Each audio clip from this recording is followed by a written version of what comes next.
and present, this is a special meeting Board of Finance via Zoom. Present, myself, Dan Spring Chair. We have Ann Aiken, Dan Smith, Brett Mastriani, and Paul Simon. Absent is Mike Anderson and Carolyn Howell. So the intent of tonight's meeting was to, in particular, to vet the candidates for our vacant alternate spot. There have been 3 applicants that you might have seen, those being Joe Pertemry, Sarah Nelson, and Sean Murphy.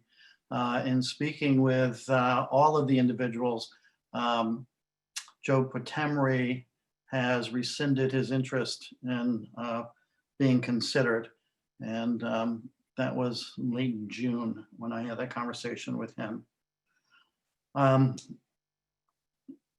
What I'd like to do is have the opportunity to interview the individuals that are still of interest, Sarah Nelson, Sean Murphy, that you've had their applications sent to you. I did send some standard questions, only 4, but just so that we have a sense of process that we're asking the same questions to both individuals.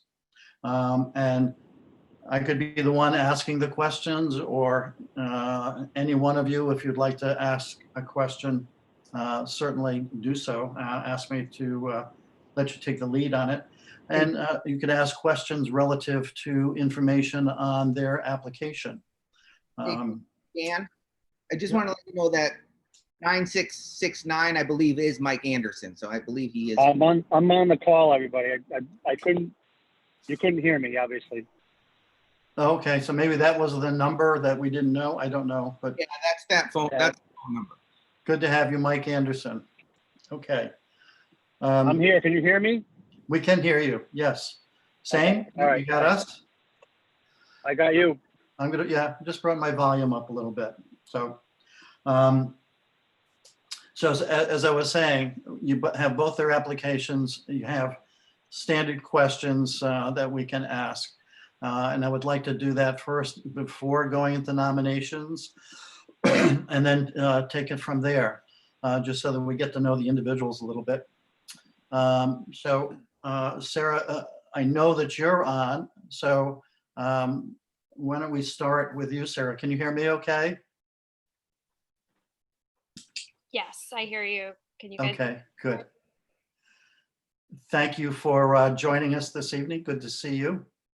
And we do have your application that, and I'll start by just the first question on the application. See if others would like to ask the questions either from your application or the standard questions. But you had a change in affiliation from Democrat to unaffiliated. So maybe you can just tell us a little bit about that before we move to other questions. Sure, and thank you so much for having me. If you can't hear me at any point, please let me know. I have always been unaffiliated or independent for my whole life. I did want to participate in the primaries. I wanted the experience of participating in primaries a few years ago, so I switched to be able to participate in the primaries. I did, and when I switched back, something must not have taken. I maybe submitted my application incorrectly to switch back, but I was under the impression that I was independent, and it wasn't until it was clarified that I was Democrat that I realized I was still on the Democratic rolls. So I updated it to match. All right. Do you recall the date to which you went to the registrar and switched that? I did it online, and I got a confirmation in June. I don't know the exact date, but I did get a confirmation from Antoinette as well that she saw June of this year. Yes, in June of this year. Yep. Okay. All right. From the Board of Finance members, are there individuals who would like to ask a question relative to her application? And then we could move to standard questions. Anybody? Sorry, Dan, I was rushing to try to find my unmute button. So to be clear, it's the, hi, Sarah, how are you tonight? Hi, Paul. Nice to virtually meet you. Yes, you too. So to be clear, you're unaffiliated, not independent, right? Yes. Okay. Yeah. I know on the app, I know there's some handwritten notes on, I think it's from Antoinette, but unaffiliated, just to be clear on that. All right, that was all. Okay, do you have any questions, Paul? Actually, Dan, if you just allow me to pull it up her app, I know, Sarah, you have a lot of experience with divestitures and the like at Pfizer. I too have spent a little time at Pfizer. Yes. Just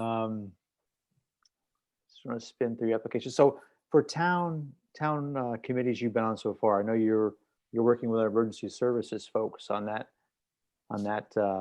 process, yeah? Yes, I am new to town service. The Emergency Services Committee was my first committee, and I've been working on that since beginning of April. How's that been going for you? Really good. I like the conversation, the discussion. It's a very interesting work that we have to do because you have the chief of the fire department and you have the head of the ambulance department who are very experienced and knowledgeable, obviously, in the emergency services space. And then there's three of us that are citizens that are trying to ramp up and understand enough so that we can be educated and objective in helping to make some recommendations and some guidance. So so far it's been great. We're very focused on data and really just understanding the facts before we get into any sort of recommendations. But we are definitely learning a lot about our town just through the Emergency Services Committee. There's a lot that's very unique about our town, and that's becoming very clear as we work through this committee. So there's a lot of passion from those two professionals on that committee. Have you guys been able to butt heads at all during those discussions? Are you guys flowing pretty well in this early juncture? Yeah, I think I would say we're flowing very well.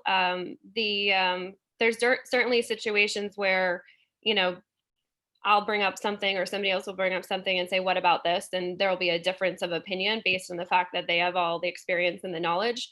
I'll give you an example. So when we first started the exercise of collecting the data, the goal was to look at towns that were demographically and geographically different. At the time, Chief Steinhardt also wanted to add in items related to surrounding towns, and I didn't really understand why. And it wasn't until I dug in and actually looked through the data that I realized he was absolutely right and correct, because we are so unique. So I think the important thing is all of the folks on the committee are very open to the thoughts and questions and opinions.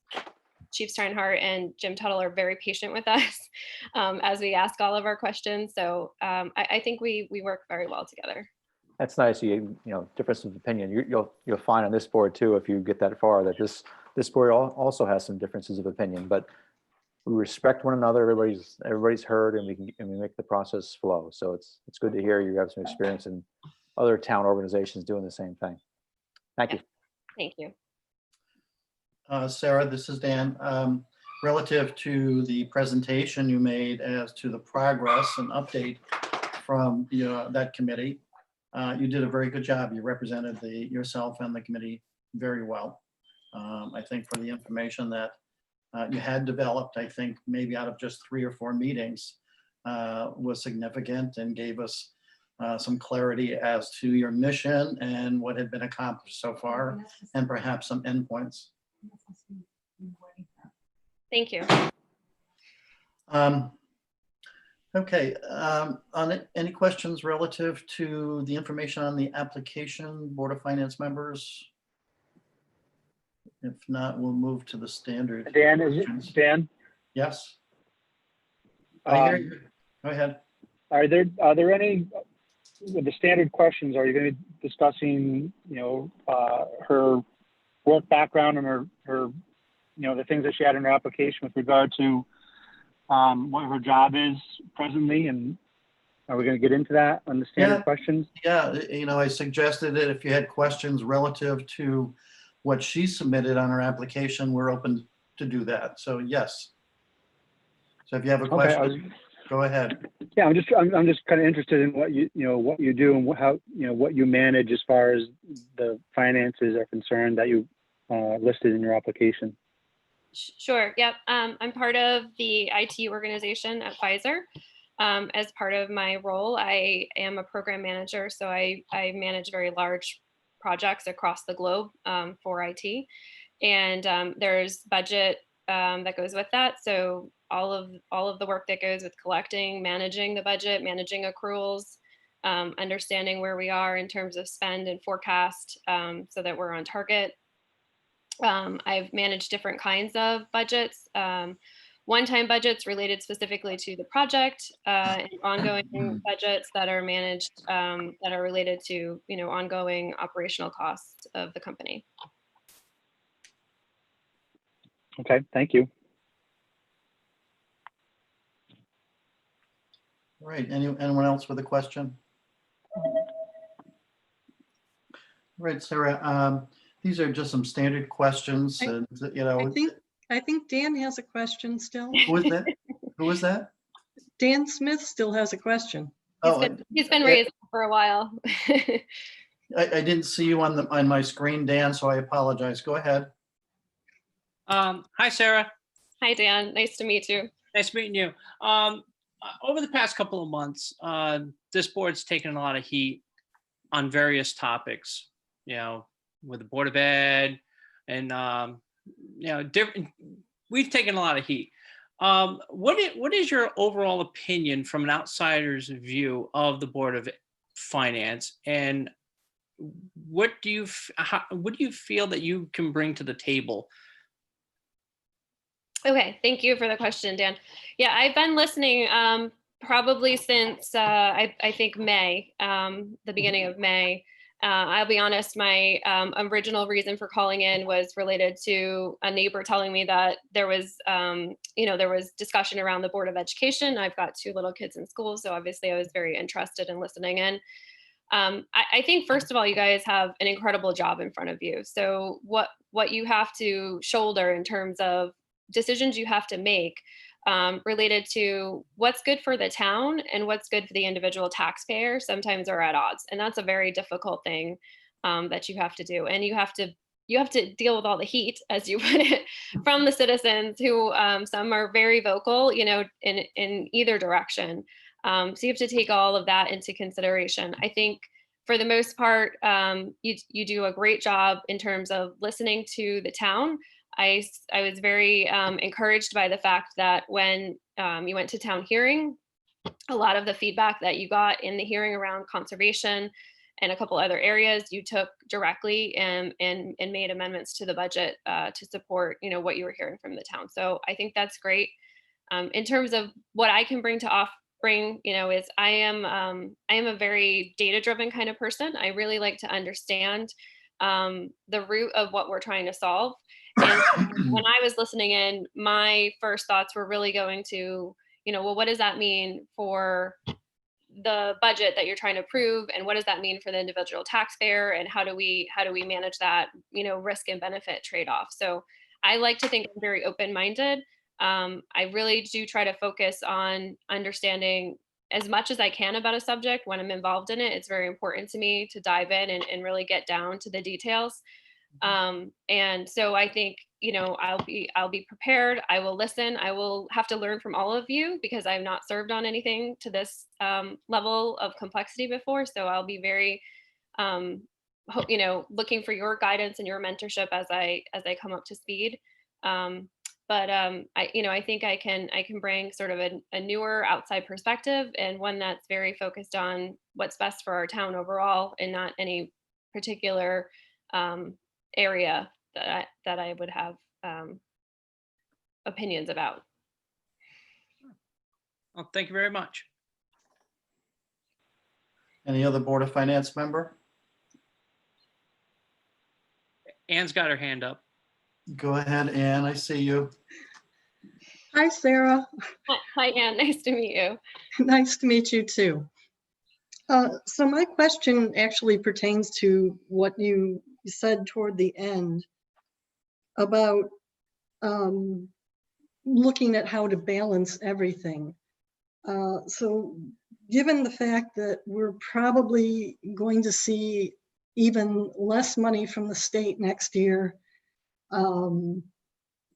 given the amount of unemployment, just all of the issues that everybody is having right now, and the fact that we're going to have as much issue next year balancing the budget.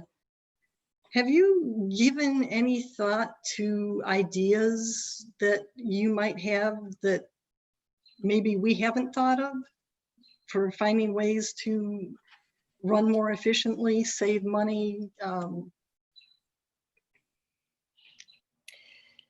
Yeah, that's a that's a tough question, Anne. Thank you. Yeah. I don't feel like I know enough about all the departments in the government, in the town government, to speak about any specific suggestions. I did have the opportunity to join the quarterly meeting that the Board of Selectmen has to hear about what everyone's doing, and that I found very educational, and I would look to continue to attend those. I actually think it would be great for most of our citizens to attend those because you get a snapshot in time of everything that's going on without having to call into all the meetings. So I think, you know, what the Board of Education is doing to be a school of choice and actually bring revenue into our town is pretty incredible. So I guess one of the things that I would ask myself is how can we continue to bolster that and develop that with them and be supportive of that.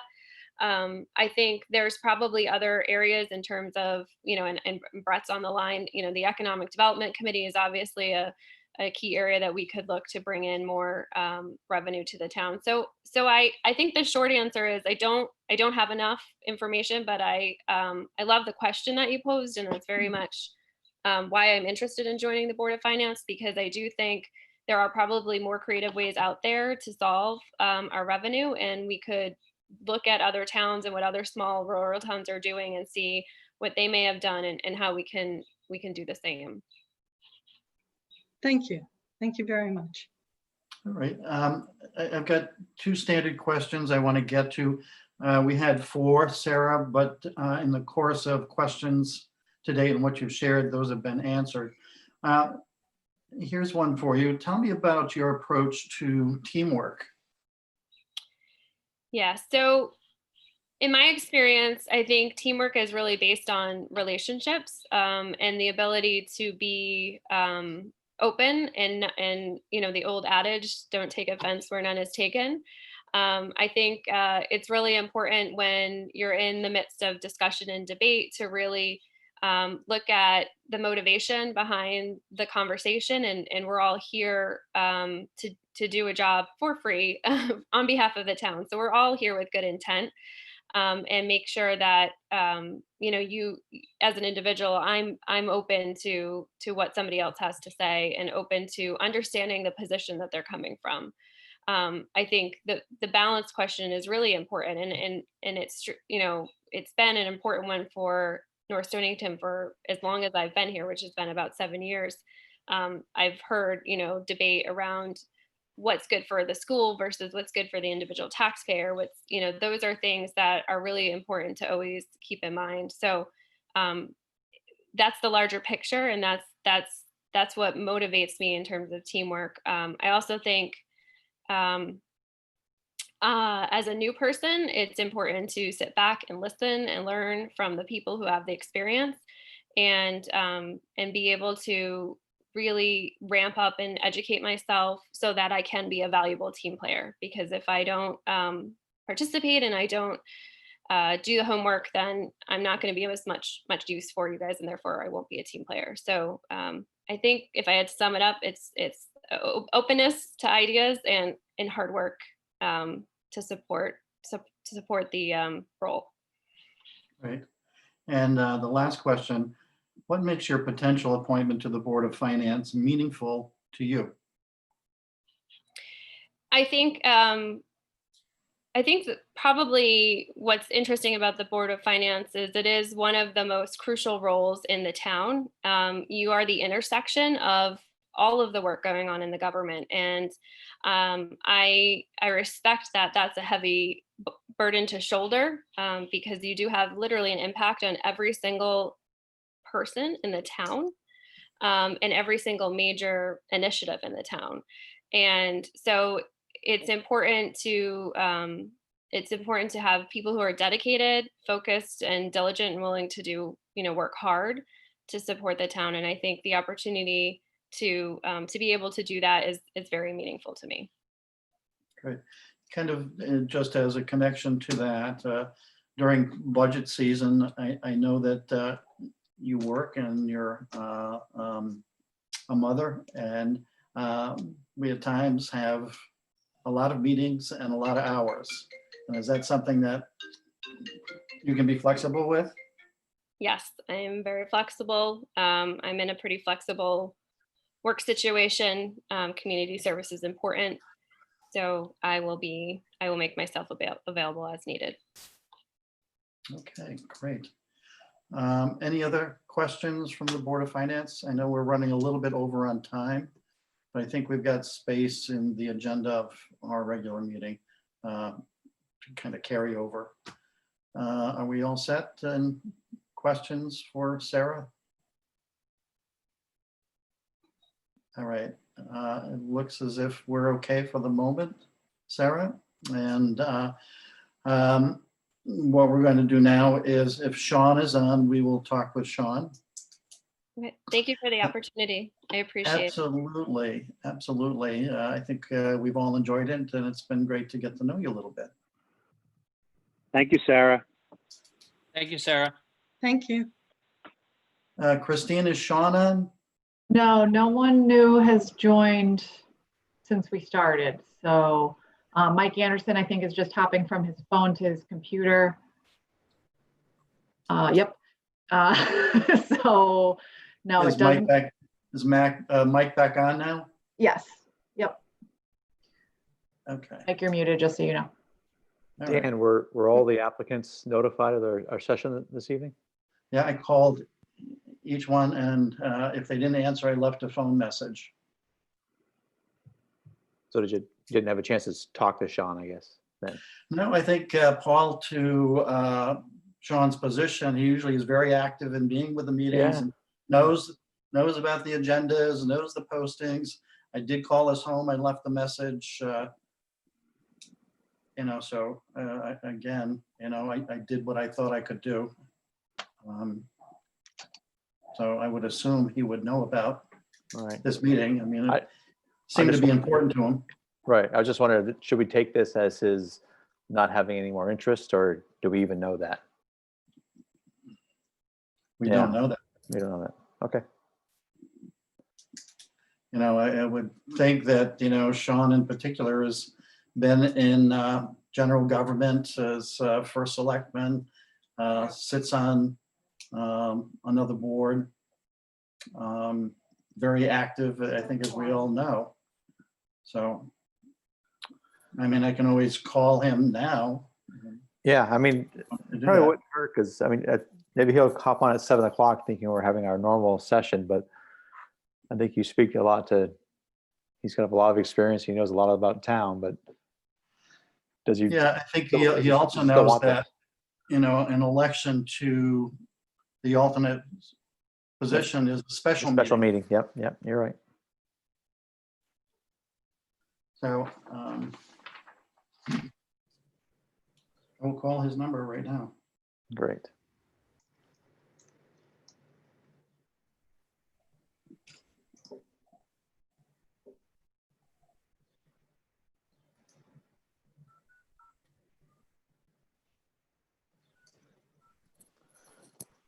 Right here.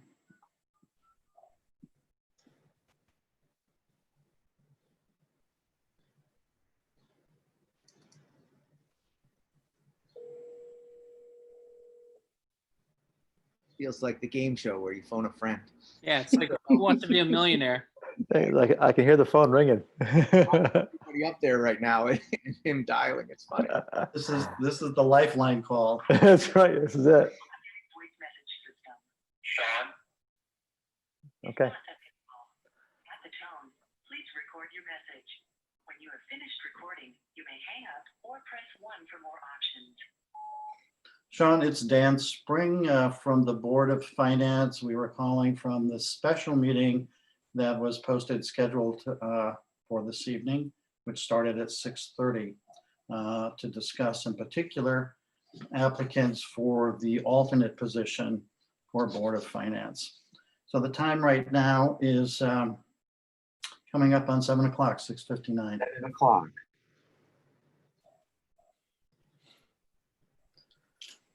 That's about all you can do, I guess. But you're right. That voicemail picking up was just as awkward as the game show. When when you call and no one picks up.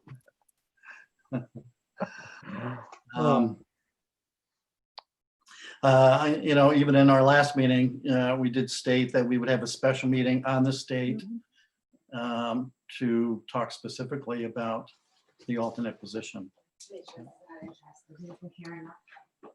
So, So I guess, Dan, I guess I was going to speak to Sean's credentials as first selectman and having him, you know, brought you to the RTC for membership to this board. He's supported Mike, but I don't know that he's interested here tonight. So I don't know what to do with this now. Seems like you're not up for an interview. Sure. yeah, it's hard for me, you know, as the chair of the Board of Finance to default and say, Yeah. Sean, you know, what do you want me to do? All right. You know, Yeah. we have a responsibility. So,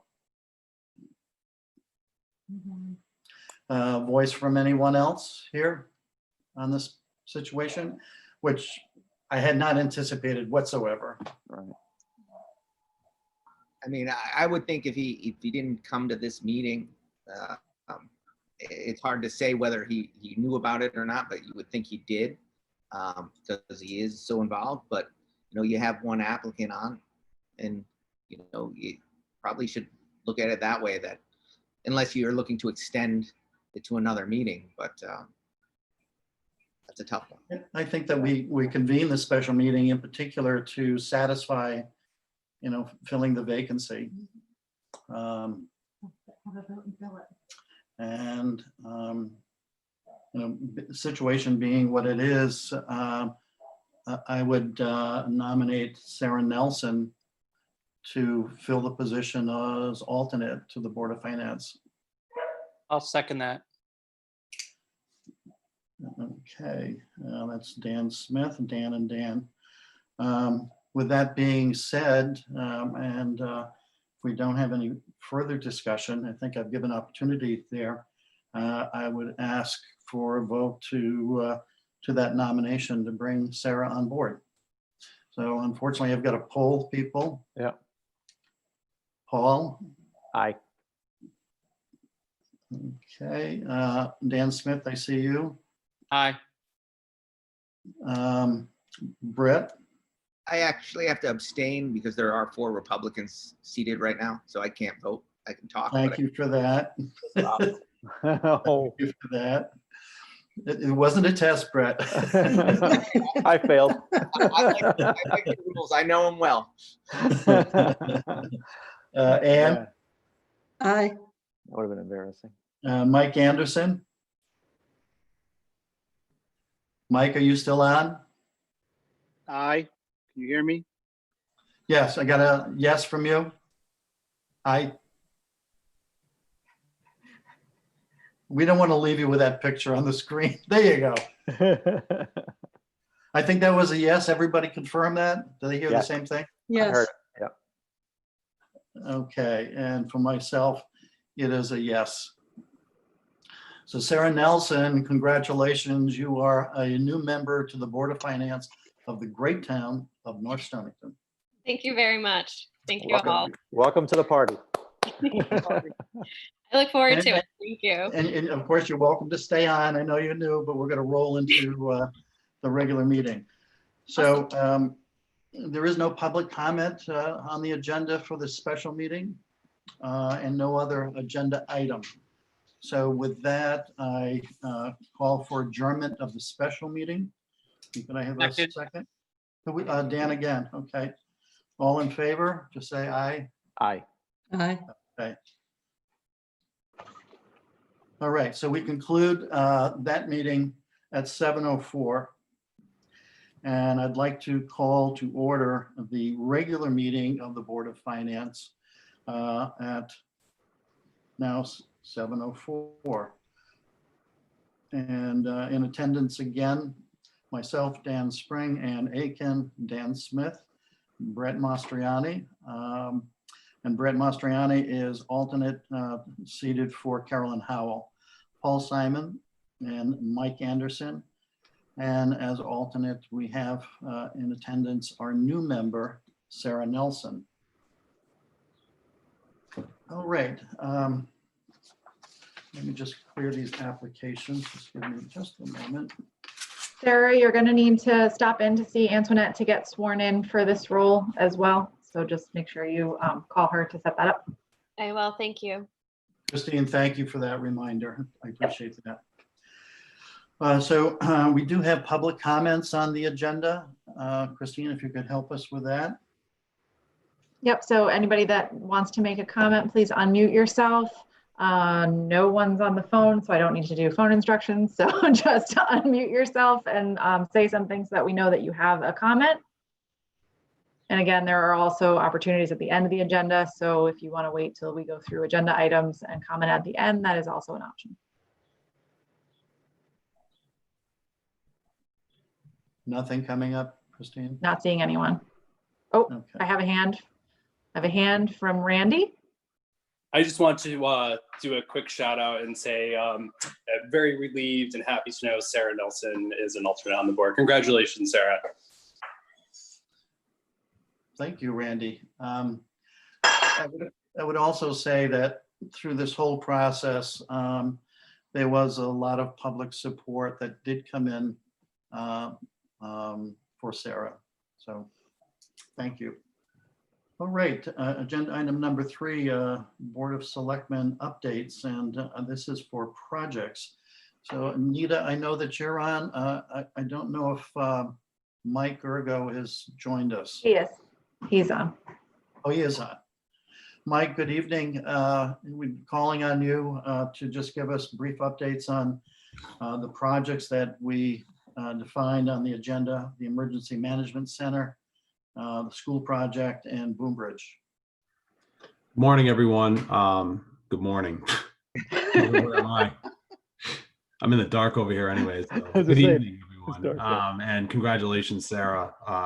We are very, very fortunate to have had you step up. So you joined a strong team, and really, really happy that you were willing to serve. So truly thankful.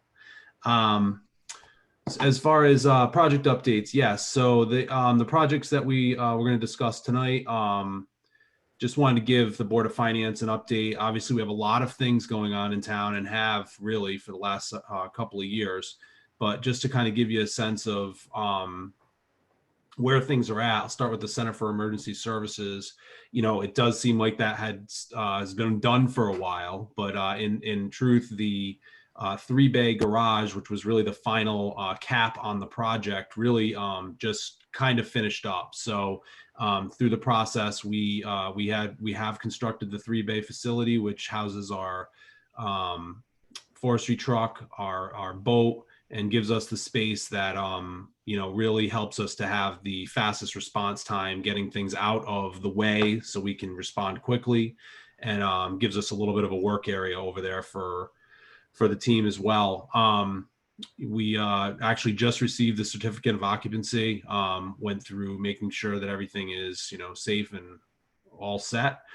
So that's done, and, you know, very happy to report that we actually have a meeting to officially close the project out tomorrow, which we should be able to do with the committee. And, you know, with that, the project will have come in under budget by I think a couple of $1,000s. Christine has the final numbers there, but you know, it's a success story. I think through that project, obviously I was not first selectman when it began, but was involved with it, and you know, was really kind of worked with a lot of other people, recognizing the need for that facility.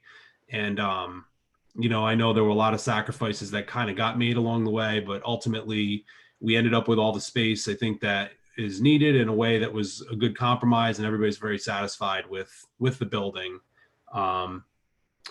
So we're really excited about that as kind of a winning situation there. I'll just go through the 3 updates, and then if the board has any questions, I'll be happy to answer any of them. And actually, I can probably pull up a couple of pictures. I don't know if there's people who haven't seen the 3-bay, so I can try to do that. I just have one screen, so let me see if I'm able to pull that up. Yeah, Mike, for the sake of some of the new members, maybe you can just give them just a little bit of background. And I'll just talk a little bit about it and you can fill it in. But I mean, the project was probably almost 3 years in the making, and first started with a larger footprint and then what we ended up with. And some of the ancillary equipment that Mike referenced, for them to stay in the new building, it was just crowding the space. So we were still under budget, and this was a great answer to the need actually to give a little more room for operating in the new building.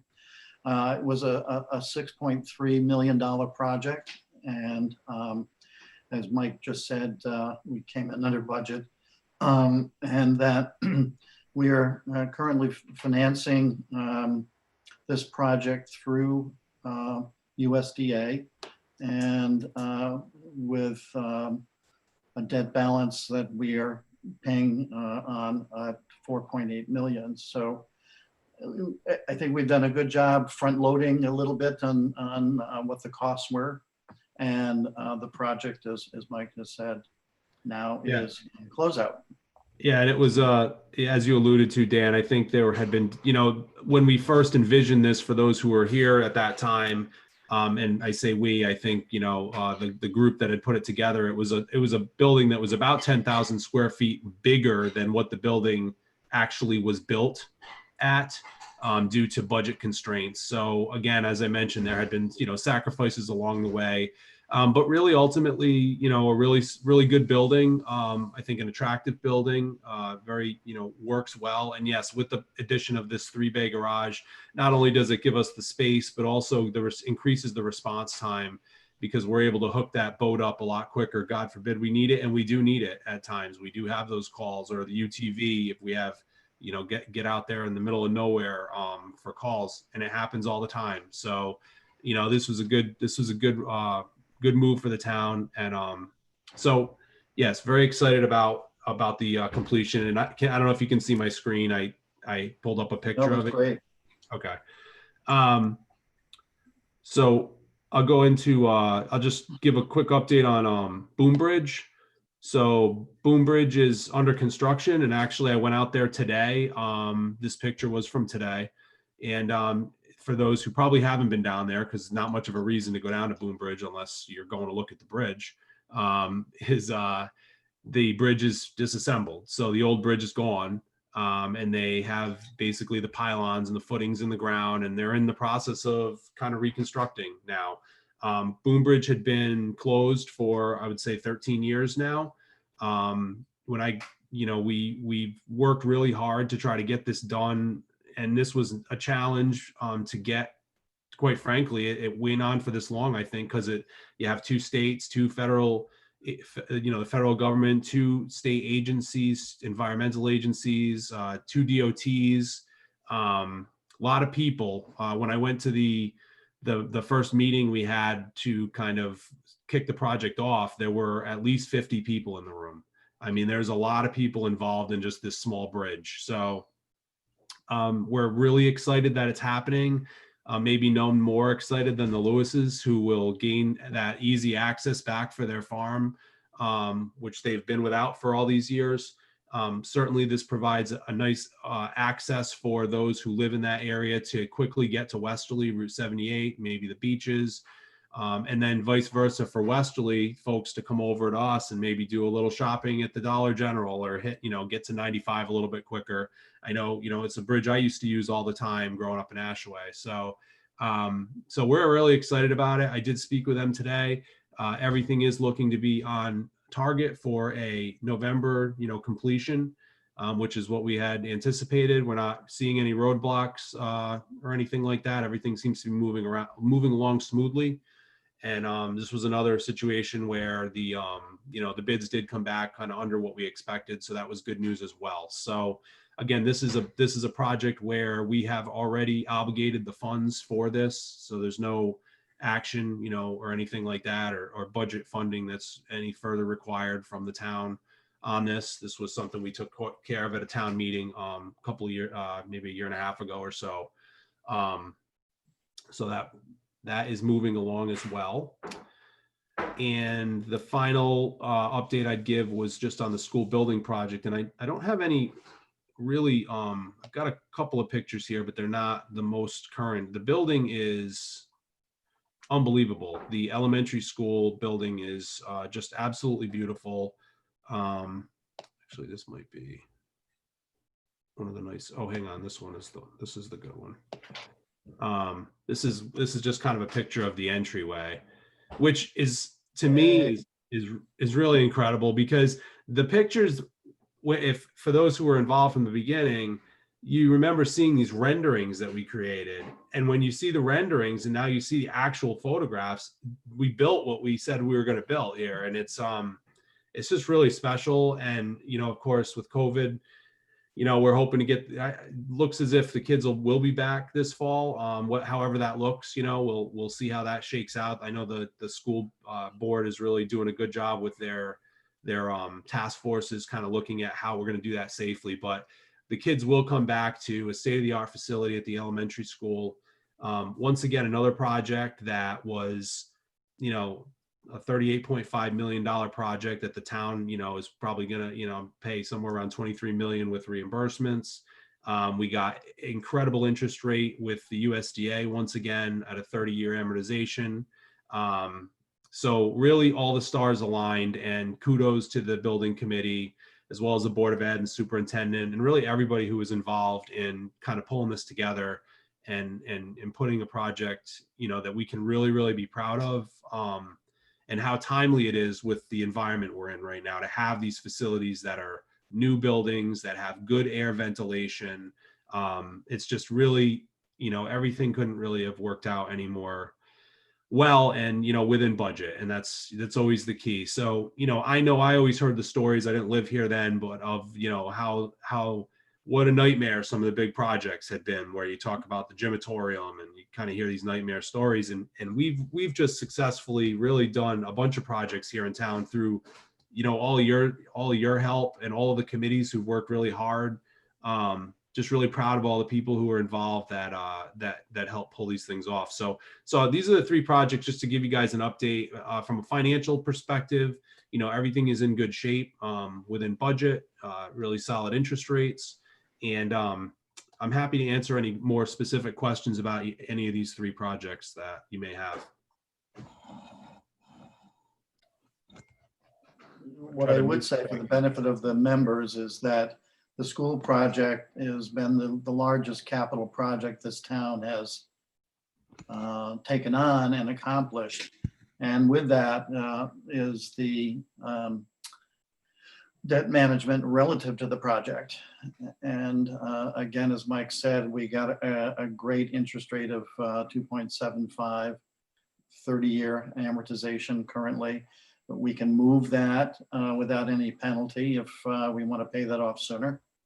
I think that it was a project that on a per square foot basis was one of the least costly projects that the state has looked at.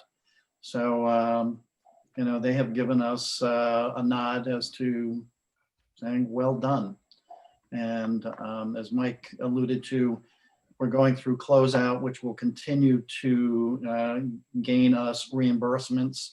Again, this project was reimbursable at a 46.7% rate, and that some of that has come back to us already. And we're soon to finish the financing and close out our short-term financing, again, which we did a great job with compared to what that was projected. and save the taxpayers a lot of money.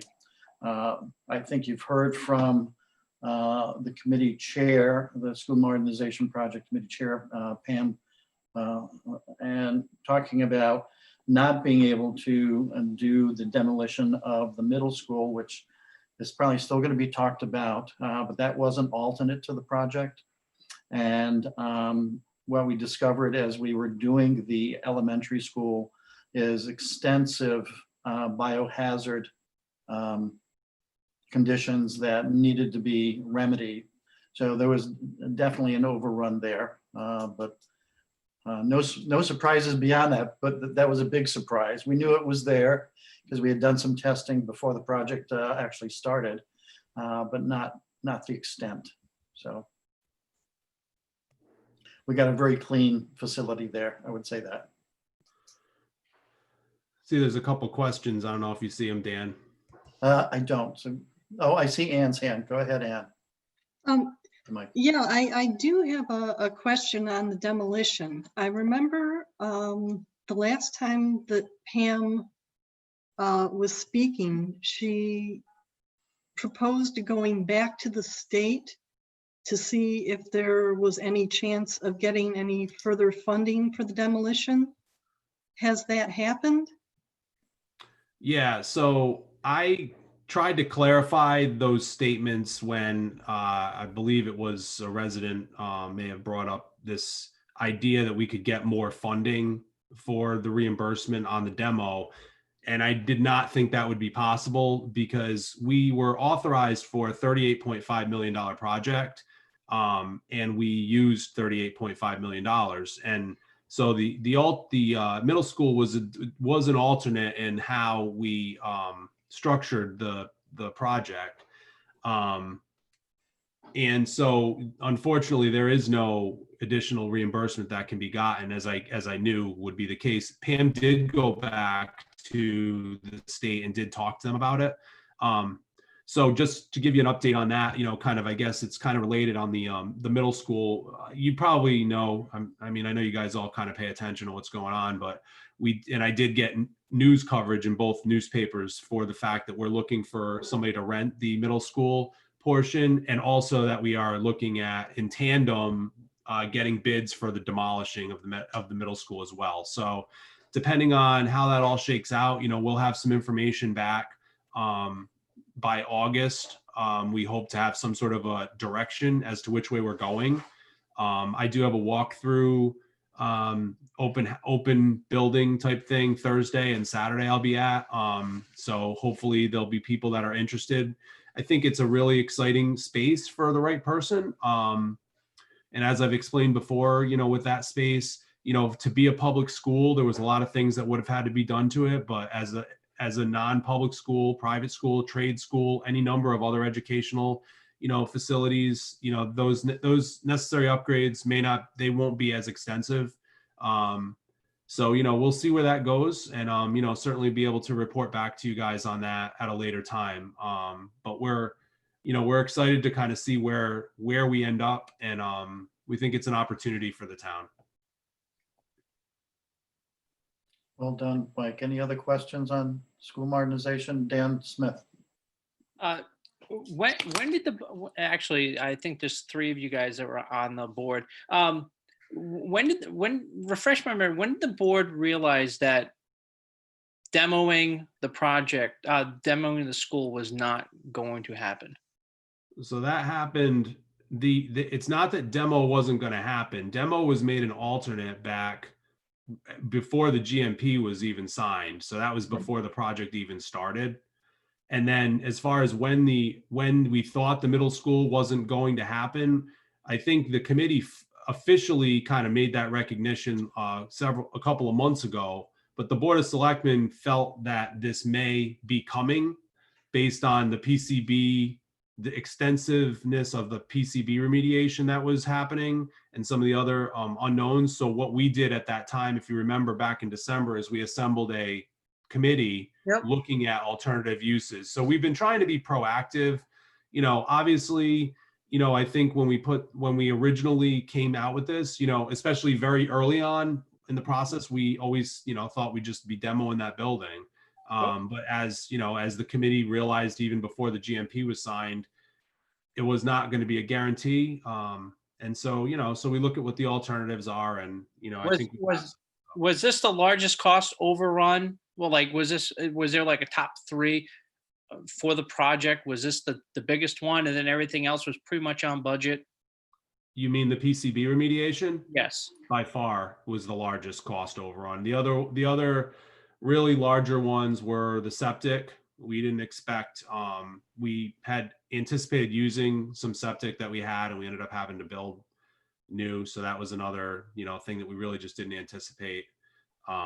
So, you know, between those two things, it was pretty extensive. I mean, the PCB remediation, we budgeted a lot for it, but it was way more than what we expected. And thankfully the committee was smart enough to have the foresight. And like you said, there's a couple members of your group that are on the committee, and certainly they can speak to it. I see Mike's hands up.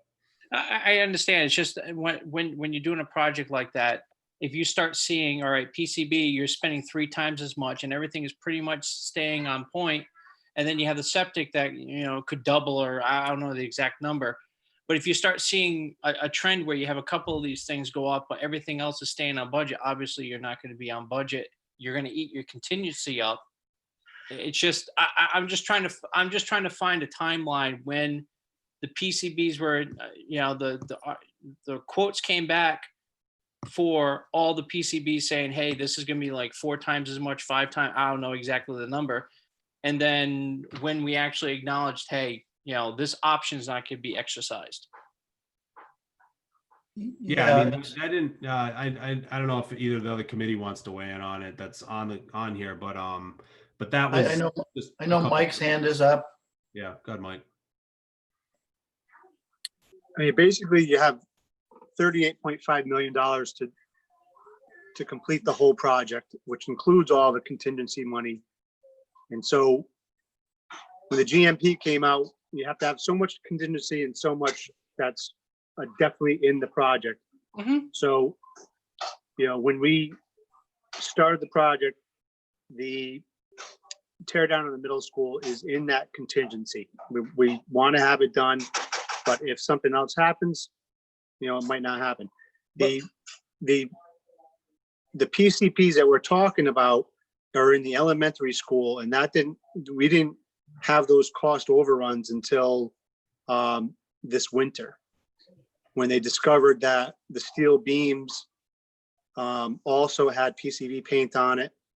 A number of concrete foundation beams all had PCPs on them, and it ended up, correct me if I'm wrong, Dan, about $700,000 more than what was budgeted for the hazmat remediation. Yeah, and so that's, you know, that we didn't have, you know, at that point, you know, when we went into the elementary school, we still had money in contingency that we're like, all right, we might be able to still do this. And then, you know, by this spring, it was a no-go. And you know, like I've run construction projects before, and when you have a big hit to your contingency, you would say, all right, I have $2 million of contingency. I have a cost overrun that just took 3/4 of that out. That's when I would be astounded, and I still have more of the project to go. That's when that's when the alarm should be saying, hey guys, just to let you know, we're going to have an issue. It's going to be tight at the end. Not we're on time, we're on budget. So this did happen at the end, Dan, and the committee had the authority throughout. Obviously, this committee was set up a little differently than the other ones, where they have the authority to make changes as needed to meet the budget, which they did. And this was something that actually happened at the very end of the project, because the PCB remediation at the elementary school was one of the last things to happen before construction. So the committee did a really excellent job. And actually, if you were to have gone to any of the meetings, or if you look at the minutes, I looked at the minutes of the committee meetings, there's actually a really solid timeline, and I can certainly forward that to you, because that might be helpful for you to take a look at. It gives a full timeline of how all that worked out. That would be great. Thank you. Yeah, you're welcome. Yeah, I think for anyone who's been in, let's call it rehab of an entity, a building, a facility, that you have a good sense of what needs to be done, but it's like peeling away an onion. And in the case of the PCBs, it was like almost everywhere we looked, it was there. So we had seepage down into the bricks that face the building. The beams had to be ground down to reduce the paint, and then be retested and then ground down again. I mean, it was quite a process. As Mike Anderson said, a huge overrun. So, and why we've taken a little more time with that particular project is that we have yet to close our last tranche of financing, as I mentioned earlier, and that, you know, there's still some need for tax impact in order to complete the debt management on that project. I will say all projections still, in terms of what the mill rate increase to accommodate that would have been, came in under what we had put out to the public. So Dan, I very think happy to Brett has a question. Go ahead, Brett. Sorry, I'm a little self-conscious raising my hand. I've been painting all day, so it's covered, and so I put it up, I put it down. Questions for you. Regarding first the elementary school. Who's in charge of the maintenance now and how that will work? I noticed, and this might be still part of the project, but I did notice when I viewed the elementary school that part of the trim, like half the paint was only painted, not full way down on like the maroon color, and things like that. So it's a noticeable difference. I didn't know if that's now falls under the town to finish those things, or if that's a Board of Ed. Yeah, actually, if you drove by today, Brett, which I'm guessing you didn't, because I drove by just today, and we've actually started fixing that. So just so you understand, like, as you know, prevailing wage is pretty expensive, and so we did get a quote that wasn't part of the scope, believe it or not, because what they had, the paint that you see paint on the exterior of the building, it's not just paint, it's encapsulant. Because some of those areas on the exterior, even though they're on the exterior, they pose no, harm. You had to encapsulate them because of the PCB potential. So they only did that in areas that they had to do it. And so anything more than that would have been outside of the normal scope of the work. So to answer your question, I'm having the town go ahead and just finish that paint job. And actually, I think it should be completed by tomorrow. And I'm sure it's just one guy doing it, and he's actually just going to take him 2 days, so it's well worth the time to do that. I didn't know if it was my eyesight when I was touring or not. And then I was like, no, it's on every beam. But that makes no, it's you are correct, and it wasn't just the beams. If you look closer, some of the brickwork, and you'll notice there's like a line. If you look closely, there's on the brickwork, there's like a line of paint that looks like it shouldn't be there, but it has to be there because of the encapsulant. So we actually finished that off too, because in some areas they actually didn't take that all the way to the finish because they didn't need to encapsulate it. But in order for us to have that detail look right, we're finishing that off right now. So again, I think by tomorrow that work will be complete, and it'll look like it should look. Gotcha. And then the second question was, I'm sure you dealt with it too, but when I was on the school building project in the last go round, that a lot of the complaints or the pushback against the school was that we let it deteriorate to this level. And some of the talk was, okay, what do we do to make sure that maintenance is kept up properly, and things like that? Do you envision that the permanent school building committee comes back? Do you form a new permanent school building committee, and do you fund that through the budget to properly maintain it? Or I know they were disbanded once the project starts, but do you see that happening where the town oversight on that? I don't see the permanent school building committee coming back. No, we put together the capital project work group to kind of supersede that, to look at all of the town's needs holistically versus just the school. But you bring up a very good point, and it's a discussion that I would like to have with the Board of Ed a little bit more, and that is the maintenance, whether it's the maintenance of the buildings or the grounds. I'm not sure that those those comments are justified that you're referring to. Like there were certain areas that the school did a really excellent job at maintaining, such as like the roofs and stuff like that. I think people look at the windows on the old school and they say, oh God, the place looks like a pile of garbage. And it does, because they couldn't change those windows out without getting into a major project because of the PCBs. So I don't fault the school, but I think there's an opportunity for collaboration with the town in a way that will could be cost effective and maybe a little bit more effective on maintaining the buildings. So those conversations will take place kind of once we get kind of out of the woods of where we're at right now.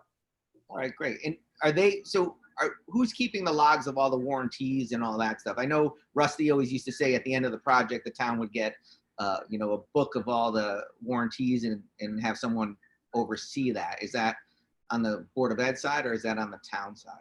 Yeah, on the school, the Board of Ed is the Board of Ed is taking has all of that information. Although I've had the town in on a couple of items such as the generators, but yeah, the school has taken the lead on, because they're the ones in the building. But I think as we partner more, there's going to be more opportunity for some discussion there about that stuff, Brett.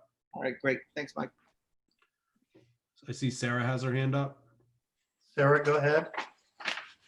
Yeah, so I'll just apologize in advance for all my newbie questions. Who's actually responsible for the maintenance? Is it the town or the Board of Ed for the schools? The Board of Ed is responsible. Okay. Thank you. So is that a change, Mike? Because I thought previously with the school building or the permanent school building committee that the town was in charge of maintenance of the building itself. Like, my understanding of the permanent school building committee, and again, they didn't do much when I got here because A, they had no funding, and B, we pretty much kind of moved on from them within like a year. But prior to that, they took on little projects that the school didn't have money for. So they would do the things that just weren't in the budget. The problem with the school having to be saddled with maintenance is that they need to educate the kids. Like that's the job that they need to do, right? That's their prime directive. So what happens, as you all know, is that when push comes to shove and we're looking at budgets, where are they going to cut? They should cut areas that don't involve educating the kids. So, I think they have done the best with what they can. I think there's opportunities for collaboration. So be patient. We have a lot of things to kind of finish up right now, but I think those conversations will take place more meaningfully very soon. There's a lot of collaboration between the town and the Board of Ed, a lot, as it relates to just, financial type stuff. But I think there's going to be more, especially with the building, the old building, because we're going to be kind of cohabitating a little bit in there. So I think there's just going to be more opportunity for some of that stuff. And we have done this, the town has picked up doing some maintenance things here and there as well. So, we kind of work together on things, but like the grounds they currently take care of, that stuff we're going to be talking about in the coming year as well. So more to come. Well, that's great. Because like I said, I thought that the town took care of it because it was technically the municipal building, even though the school uses it. That was always my impression of why we had the separate entity. But I think collaboration will help cut costs altogether. Yeah, I think another point to all that, Brett, is that big things in the past, when the buildings were old, we didn't want those expenditures carried in the Board of Ed budget. So it was put into the permanent building line where we could go after taking care of a roof, for instance, or whatever the big project was, as opposed to them having put it in the budget that's carried over into the next year. And now with new buildings, not that there shouldn't be a plan in place, but hopefully because of what we have done, all of that dependency on keeping up has been dampened. All right. Anything else on projects, Mike? No, not for tonight. Thank you again. Anytime you guys ever need anything, just ask Dan. I'm always happy to come to a meeting. Sarah, for your benefit, I don't generally attend with the selectmen kind of divide and conquer. Nita's usually the one that's here, although Bob is here tonight and often will attend as well. I do have another meeting to go to actually now, so I'm going to hop off. But I thank you guys, and again, Sarah, I'm very happy to welcome you to the Board of Finance family. So, Yeah, Mike, before you jump off on the boom bridge, just to give people a little bit of background. I mean, as you said, that's 13 years, give or take. And I have to applaud the Board of Selectmen office in terms of just keeping the pressure on, the conversation on. I was just talking to a lot of people and getting some collaboration to get that project done. And that was a long time coming. appreciate it, and certainly our state reps helped out. Even really, Senator Algio was a big help in Rhode Island, actually, but all our state reps and state senator, DOT. It was a team effort, but yeah, a lot of pressure just trying to keep it moving, and we're proud that it's finally getting done. So Absolutely. Absolutely. Thank you, Mike. All right, we're going to move on to the next agenda item, number 4. And you have not been forwarded the profit loss for Board of Selectmen, Board of Ed, nor the tax report. They're all in close down for the fiscal year 2019-20, and those reports are not complete as of today's date. So the request had been made, but people responsible for those reports, they just need a little more time to close out the year. So I know they'll be forthcoming by our next meeting. Then in the same on that agenda line is general government's transfer request. This is something that we normally see at the end of the fiscal year is, okay, what could be moved in order to satisfy what might have gone over on one line item but not used in another. So there are 3 that have come forward formally. I had Christine send out the request to each of you. So we have 3 to cover. So if you have that in front of you, we can just take one at a time. Christine Diaz, in that I don't have an update on expenditures, profit loss. I can only go by our last report in terms of just validating that we have monies in one line item to move to another line item. So your narrative is going to help. What I did note, the first 2, the highway overtime for snow removal.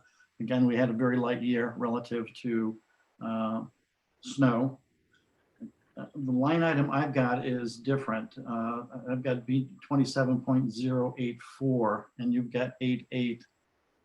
So I don't know if there's some clarification there. So Susan pointed out to me the other day that we have 2 different, it's both. So it is in, sorry, I'm scrolling. So in certain reports, the snow removal comes up as 081, and in other reports it comes up as 08B. So they are one and the same. So I can change it for your purposes, whatever is. If you look at B 27.084, that's highway overtime. That is the non-snow removal one. Okay, so because it just says other, so. All right. So you're saying, but then that doesn't really match to what I'm seeing on these reports relative to your request. So I just want to get the line items correct. Right, I'm double checking what's in the actual budget for the line item name versus what's in QuickBooks. So just give me one moment.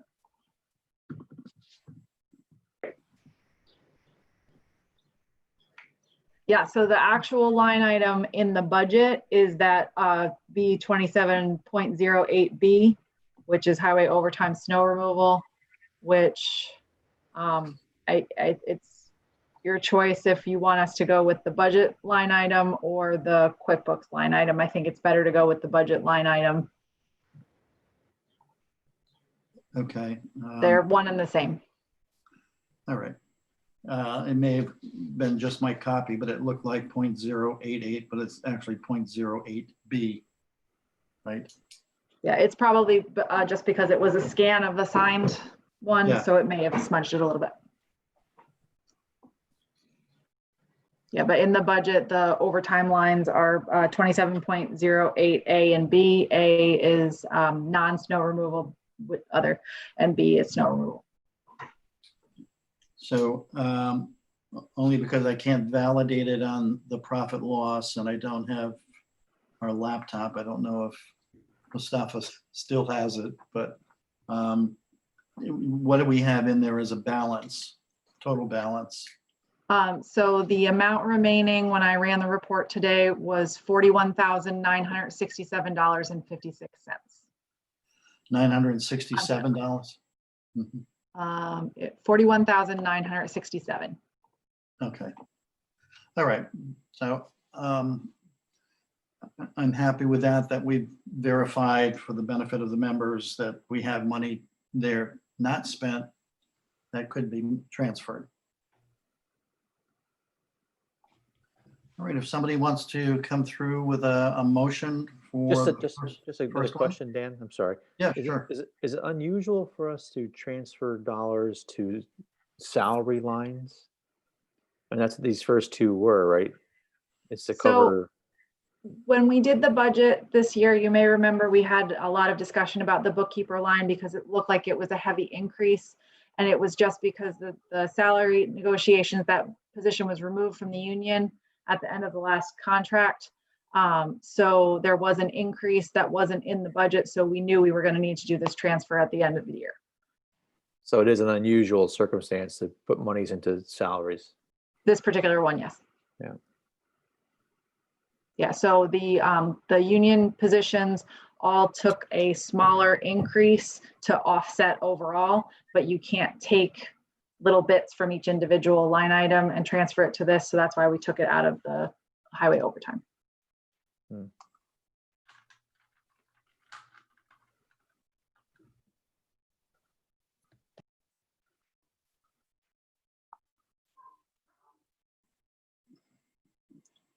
All right, so I would make a motion that we approve the request for transfer of $5,793 from line item B 27.08B, highway overtime, snow removal, to line item B 1.04, bookkeeper, which is for contract salary. Do we have a second? I'll second that. All right, Mike. Any other discussion on that transfer? Just another question. So Go ahead, Paul. had we not had extra dollars hanging around, would this have been an appropriation request?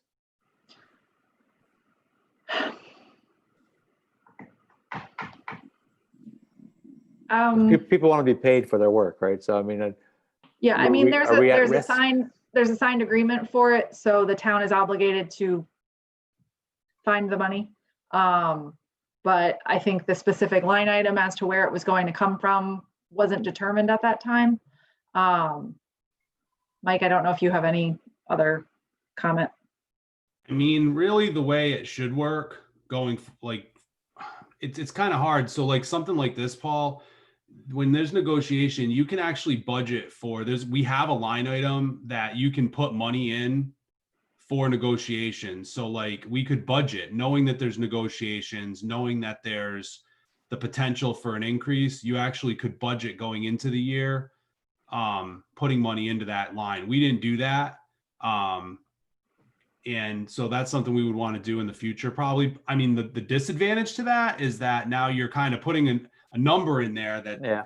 hindering your negotiation. So I prefer not to do that. So it's kind of like a weird situation. But yeah, I mean, I guess, yeah, if there was no funds left, but I think to Christine and the team's credit, there's plenty of funds left and we've tried to manage things. I mean, this is an example of Mother Nature helped us out. But we've done a good job of managing the budgets where once again, we're going to have, funds here to help us out. And going forward in the new budget, this has already been complemented and approved. Correct. Okay, thank you. Any other discussion? Mike Anderson? I just, we talk about it when we do this budget process every year that, this is a template that we, that what we think there's going to be. And although it doesn't feel good, Paul, I agree with you. I don't like taking things from one line item to another line item. That's what, budgeting is hopefully you come up a little bit light over here. You got a little bit heavy over here. You can move things around when you need to. And that's kind of where we are with this. And I know it doesn't feel good, but Yeah, I guess what gives me heartburn, Mike, is we're making a transfer to pay somebody. I think it feels like we should have had those monies set aside, but I get during the negotiation cycle that we don't know what we don't know back then, but. Right. But If as it was long as some- we have it budgeted properly now, then, Yeah, we're, yeah, I get it. No, I'm okay. All right, so if I can poll everyone, Paul, Aye. Mike Anderson, aye. Dan Smith, Aye. Ann Aiken, Aye. Brett Mastriani. He's not allowed to vote. Oh, he's not allowed. He's out. Did I have a yes from Brett? He's not allowed to vote, He's Dan. abstaining. I abstain. Oh, abstain. Got it, because of the representation. Yes. Thank you. And yes from me. So we've got a 5-0-1. Okay, that one's good. The next one, somewhat similar, coming from the same line item, but going to B26.08, animal control. And I see your note, but Christine, maybe you can give us just a little more explanation to that. Yep. We hired an assistant ACO who wasn't budgeted, but we do need to have an assistant so that if something were to happen with our ACO, like she needed to go on medical leave at the end of this fiscal year, we need someone that can cover the position. So this is a per diem person. This is exactly what was paid to her for this year, and she is budgeted in the new budget. But as I mentioned, our ACO needed to go on medical leave, so we needed to have coverage. All right. So I make a motion to approve the request for the transfer from line item B27.08B in the amount of $1,980 to line item B26.08 animal control. And that's for an assistant animal control officer. Second. That was Dan Smith. Was that you? Okay. Either one. All right. Any further discussion on that one? All right. Paul? Just wondered, is there a way to mute Pixel 3? Because it's coming through on everything. There's not actually any audio according to the screen, Okay. but I hear it too, but I can hear there's- something too, Brett. Okay. There's no Some kids in the microphone. background. All Yeah, right. it's either that or a TV, yeah. All right, Paul, your vote? Aye. All right. Mike Anderson, Aye. Dan Smith, Aye. Ann Aiken. Aye. Okay, Brett is an abstain, and myself, a yes. So that one is good. 5-0-1. All right, the last one is We're talking about money from state troopers to tax refunds. And these are people who have overpaid, if I'm correct, Christine? Yes, so current year tax refunds come directly out of the revenue line for the current year, but the prior year needs to come out of an expense line, and we budget $1 in that line. We don't know what is. Yeah, we have no way of knowing, yeah. So I make a motion to approve the request for a transfer of $4,497 from line item B26.04 state troopers to line item B30.01 tax refunds. Second. Okay, Paul, any further discussion there? All right, Paul, your vote. Aye. Mike Anderson, Aye. Dan Smith, Aye. Ann Aiken, Aye. Brett's an abstain, and myself an aye. Okay, that passes 5-0-1. So Christine, I will sign this and drop it off tomorrow. Thank you. All right, that concludes that. Agenda item number 5, just to kind of keep you abreast and we don't lose sight of it, it's reval.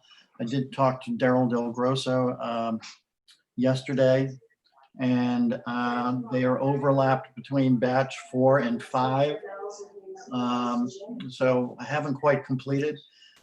We're slightly behind where we thought we would be, but they need to complete by September 9th. And why September 9th is important, if you remember, is that was part of the governor order. So that everything is done the same. And so because of the governor's order, there is no intrusion of the assessment team into people's homes. It's all kind of viewing from the exterior. So that's going well, a little bit behind schedule, I would say. And there's quite a process. Once they make assessments of these properties, they submit cards. Cards have to be updated relative to the old cards. So I would think within the next 30 days, we've got a very good view of what this has meant for us. So that's all I have there. Any questions? All right. Agenda item number 6, the Board of Finance policies review. There were 5 policies. I hope that you kind of looked at them, reviewed them, and any or all are up for discussion. I think as we move in time, I hope to introduce some things that we think need to be looked at in addition. But I thought we would start with those that we have. All of them were on the website except the one relative to the undesignated.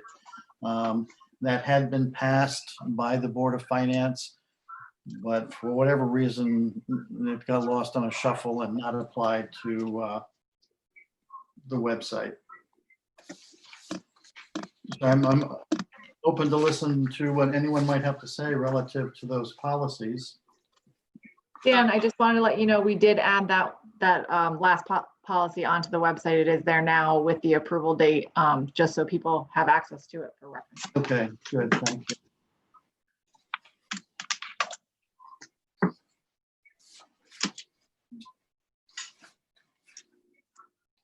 And, you know, whether or not we see amendments or something that should be there or shouldn't be there. Dan Smith?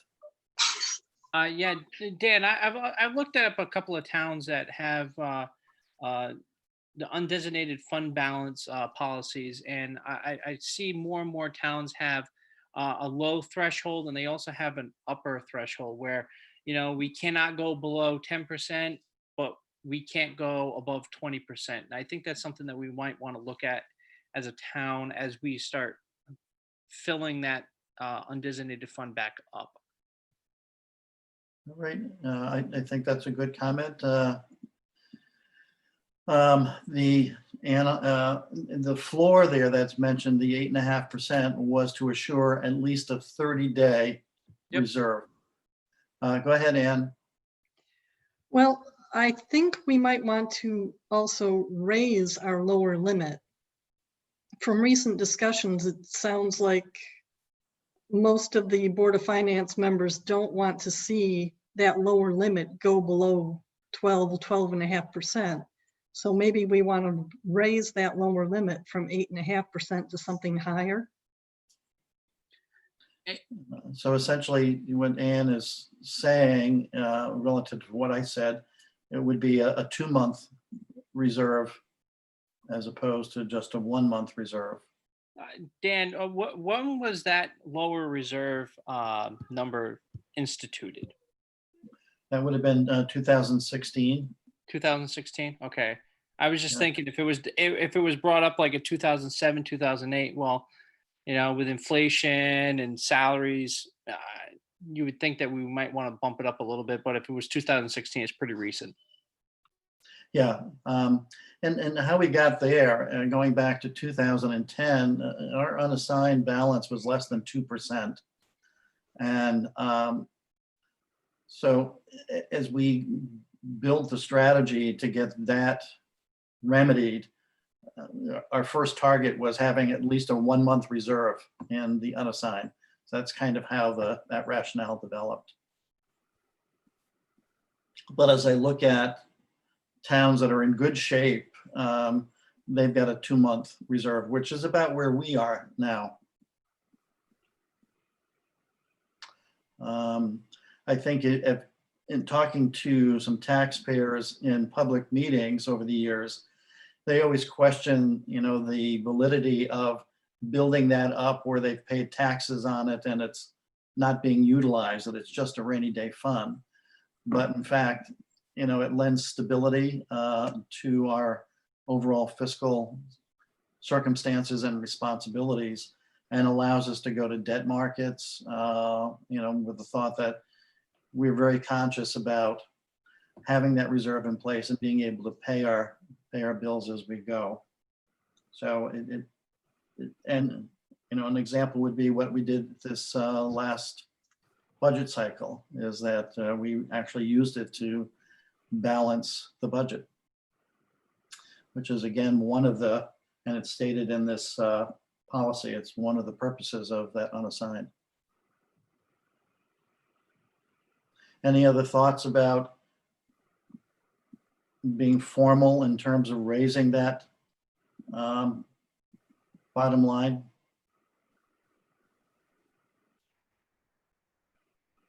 Which is now at 8.5%.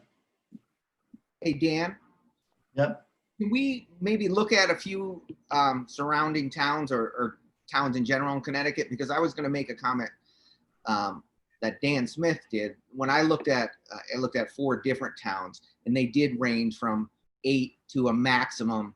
I think the highest I saw was about 15%. There were a lot in the 12% as the maximum. But should we do some research and see what is recommended? Or is it just based on what we feel here? I think it's what we think is, I like looking at comparatives. I think we have to decide what's best for our town as the Board of Finance in terms of our responsibility. One of the sounding boards has been our auditing service, which does actually half a dozen surrounding towns like ours. And she would suggest that we have something that's between 15 and 18%. I mean, she's said that publicly. So go ahead, Dan Smith. I know, like I grew up in Charlestown, Rhode Island. They're a very fiscally responsible town, and they just basically, especially with COVID-19, they balanced their budget because they had to, and they took out of the rainy day. They had to go. They went over. I think they were up at 32%, and they had to come down to 25%. So they were actually lower in their tax rate because they have a mechanism in there. They just kept on going over it, and their threshold is 25%. So there are towns out there that have even higher than what the auditor even recommends.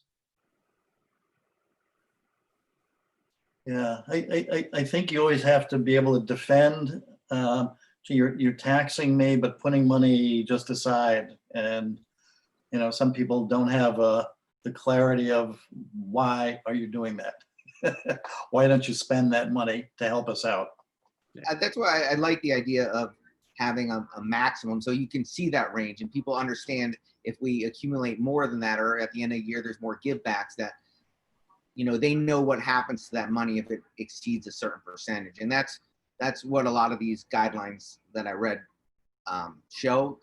Basically, if it goes over that, your maximum threshold, then it's either used to reduce the next year's tax bills, or it's used for like 2 other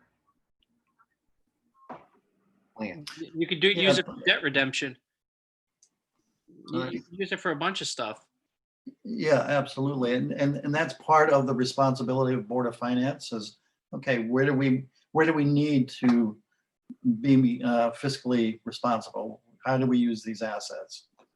I think, you know, for the most part, Brett, to your thought, I mean, I'm not against putting a ceiling on this. And it's part of the planning that we can decide through levying the tax rate against our expenditures as to what we think needs to go into the unassigned. And the only other thing that we're actually seeing that goes in there are givebacks from executed budgets, such as we hope to see a give back from general government this year. What will happen with Board of Ed, you know, their circumstances are a little different, but we hope to, historically, we've had give backs from Board of Ed. So that is really how it's developed over time. Well, Sometimes we get credits that come into the town. Well, we won't.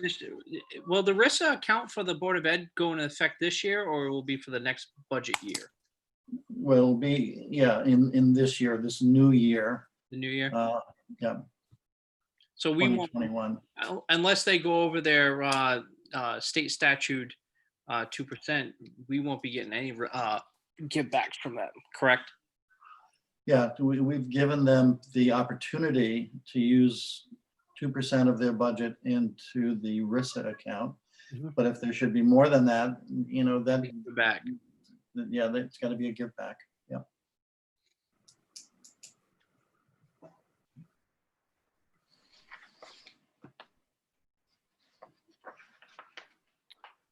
So your thoughts then, Dan, that we'll do a little wordsmithing to this document and get something Yeah. drafted so we can all, Sure. yeah, okay. You know, I'm happy to. I guess I'm We're thinking all- also, The thing sorry. is, we can build the policy a little bit to where we are already is what I'm thinking here. I Yeah. mean, we're already near to a 2-month reserve as opposed to what had been originally positioned as a 1-month reserve. Yeah, And I guess the question is, are we comfortable with that? Are we willing to do that? That's where we are now. So what percentage is that for a 2-month reserve? We would be a little over 13%. Yeah. And we've used some of that. We've used almost $500,000 this year of what was there. Yeah, I think raising that floor a little bit, at least in this document, and would be a good thing. I know some taxpayers won't like having a minimum raised on there, but we're already there, like you said. But I do think, if anything, what's happened the past few months have taught us that, you know, whether we have to delay tax bills like we did this year, and have to, you know, float some money for different periods of time based on situations like that occurred, I think a 2-month window isn't a bad look right now. No, right. I mean, I think there's some wisdom there, certainly. I think it's, but then you've got to stick to the discipline. So the example would be, okay, we didn't get the give backs we anticipated from general government for fiscal year 2019-20, and really a very slim give back from Board of Ed, which means we're short of just short of the 2-month reserve, which then means by policy we would increase the tax rate. So there's an amount that's going into unassigned. So that's kind of the circumstances or consequences of that. And then again, we're kind of there now, and I'm not anticipating, a shortfall, but go ahead, Ann. What if we set our lower limit at 1.5 months and our upper limit at 2.5 months? Okay, that's a thought. Yeah, so we're kind of staying in a range, is what you're proposing, as opposed to something that's spot on. Correct. Yeah. Any thought to that recommendation? So what is the situation that if we go below it, do we have to implement a tax increase? Because if you think about the rainy day fund as what it is, if we do have to dip into it for an emergency, or something like this pandemic where you have people unemployed, things like that, if we dip below it and then we have to tax them that same year to bring it back up, that'll be an issue, I think. So is there a way to put it in that, we won't dip further into it, and have a time frame to replenish it, or is it just? I could look at that. The way it's written now, it just says that we would put a plan in place to restore it.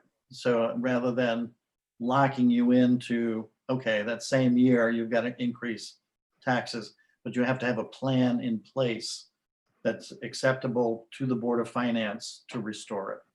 We could put a restriction on it saying within 60 days of the use of that money where it dips below, you must have a mitigation plan to pay that money back as a mechanism, so it doesn't get kicked down the road, and we're 6-8 months down the road. Yeah. There's a verbiage on that. Yeah, commitment to getting the plan in place. Yes. Yeah. Because if you don't have a mechanism to trigger something like that, things come up, and if we're caught somewhere where we have to use the money, we want to be able to pay it back and be fiscally responsible on that. So I'm just looking up, this one I had on my record, so it's Newtown. And what they do is, if at the end of a fiscal year, the unrestricted fund balance falls below 8%, the Board of Finance shall prepare and submit a plan for expenditure reductions and or revenue increases. So at least that gives you the option of cutting expenditures, or then obviously adding a tax, but it just says they'll take necessary action to restore that low level, but it doesn't give a time frame to, but at least it talks about, cutting expenditures as well. Sure. I have no problem with that. Why this, out of all of these policies that we have in place right now, I think one of the most important is the unassigned, because the unassigned is a very critical piece to our profile and gives us the opportunity to do a rebalance or a balance to the budget, or to present ourselves to the debt market. I mean, it just has, and gives assurance to the taxpayers that we're not running into default on our expenditures. Yeah, and I think it's important to show that we're not trying to overtax as well. I think some people take it as we're trying to overtax when we increase it Sure. too much. Sure. I think by setting a ceiling and putting a little more language to that in terms of the need for, the 60-day reserve or whatever it's going to be. Sure. Yeah, I agree. All right, I'll pursue that. Anything else you'd want to do there on this particular policy? Just, Dan, the purpose statement, it talks about the policy provides the Board of Selectmen will only use undesignated funds. Isn't that the Board of Finance's job? Would that be a board, is that really the right language there? Yeah, I mean, think about what happened this year, though. The Board of Selectmen had to give authorization to the Board of Finance to adopt the budget and levy the taxes. You know, I can research that, but I mean, that was a kind of a current example. And this feels, you know, the Board of Finance is the financial body for the town, and we, Right.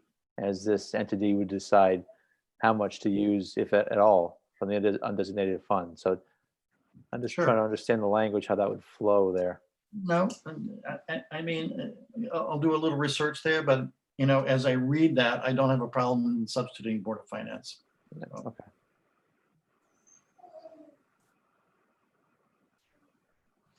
I think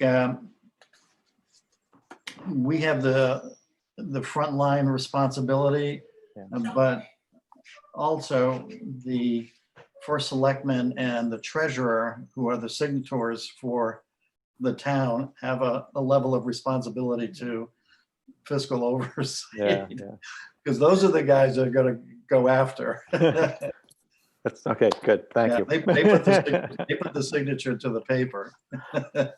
Thanks, Mike. We could be, you know, elected out, you know, but. Yeah. Okay. Yeah, I'll research that. So, and bring clarity to that. Dan, I just have a comment maybe on that. Sure. You know, maybe have it be the Board of Finance, Board of Finance will only authorize the use of the undesignated fund balance, because we're basically authorizing the Board of Selectmen to actually use Yeah. the funds, but we're authorizing them. Yeah. Yeah.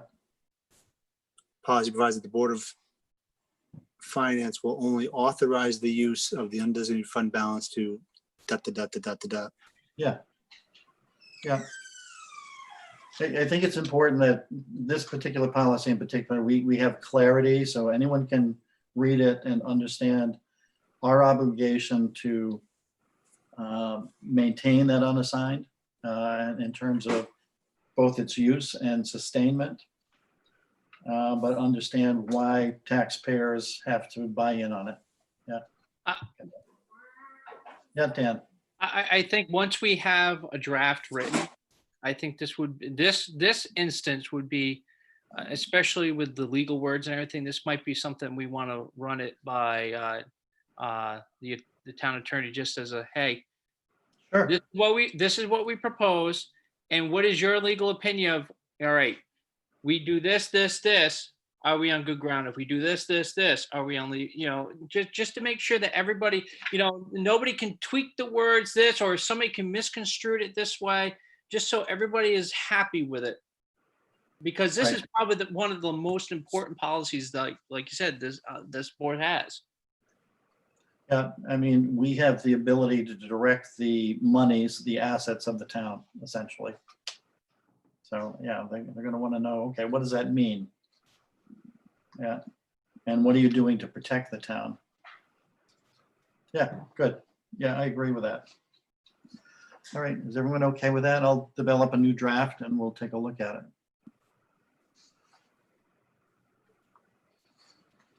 And if it gets lengthy, we don't have to get through all of these tonight. I mean, this is something that I kind of see getting done through the summer, our summer meetings, even though I don't think we've got a meeting scheduled for August. I think about it.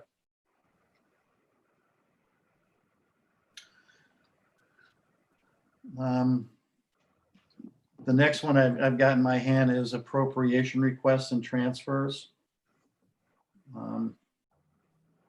I didn't see anything there that jumped out at me. I mean, this is kind of the way we're doing things. Before before this actual written policy, transfer requests were just submitted by a letter to the Board of Finance as opposed to having a standardized form. So that's what brought this about.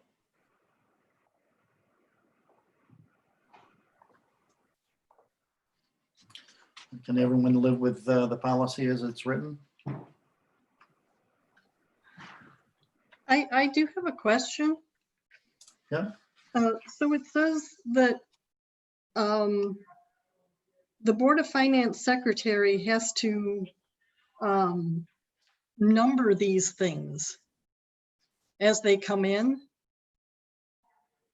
Yep. Is this number recorded somewhere? Do I have to give this number to someone? And is there a format for numbering it? I'm just looking at the request form. And there is a box that says Board of Finance number up in the right-hand corner, if you've got that. Yeah, Okay. So, but is there a format for it, or do I just go Oh, with my and- logical guess? Christine, do you have an let- answer? to that? Let me talk to Susan tomorrow and look at the forms that we've gotten up until this point to see if there is a standardized format. If not, I would recommend that it be the fiscal year -001 for the first one. Yeah. But, and I'm gonna just guess that's what it is, but that doesn't mean it is. So I will take a look at that tomorrow in the office and I'll shoot you an email. Oh, that was a Okay. good inquiry, Ann. Yep. We'll follow up Well, on that. and the second part of the question is it recorded somewhere? Do I have to report it to somebody? The transfer requests are recorded in the minutes as we have just done by motion. Okay. And, you know, as this develops, you could assign the number to the motion. And Anne, it would be recorded on the form that Dan signs. So when we're all in the same room eventually, when he would sign it after you approve it, you would write the number on it. And then when I take that to the accounting generalist, then that would be what's in the book that she keeps for the audit. Okay.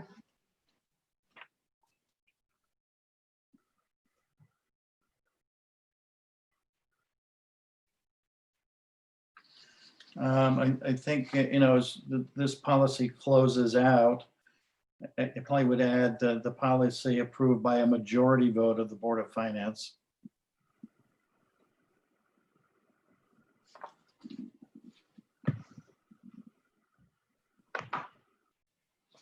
All right. All right, we'll follow up on some amendments to that and bring that draft back. I have questions on the 2017-1 policy. Can we discuss that one?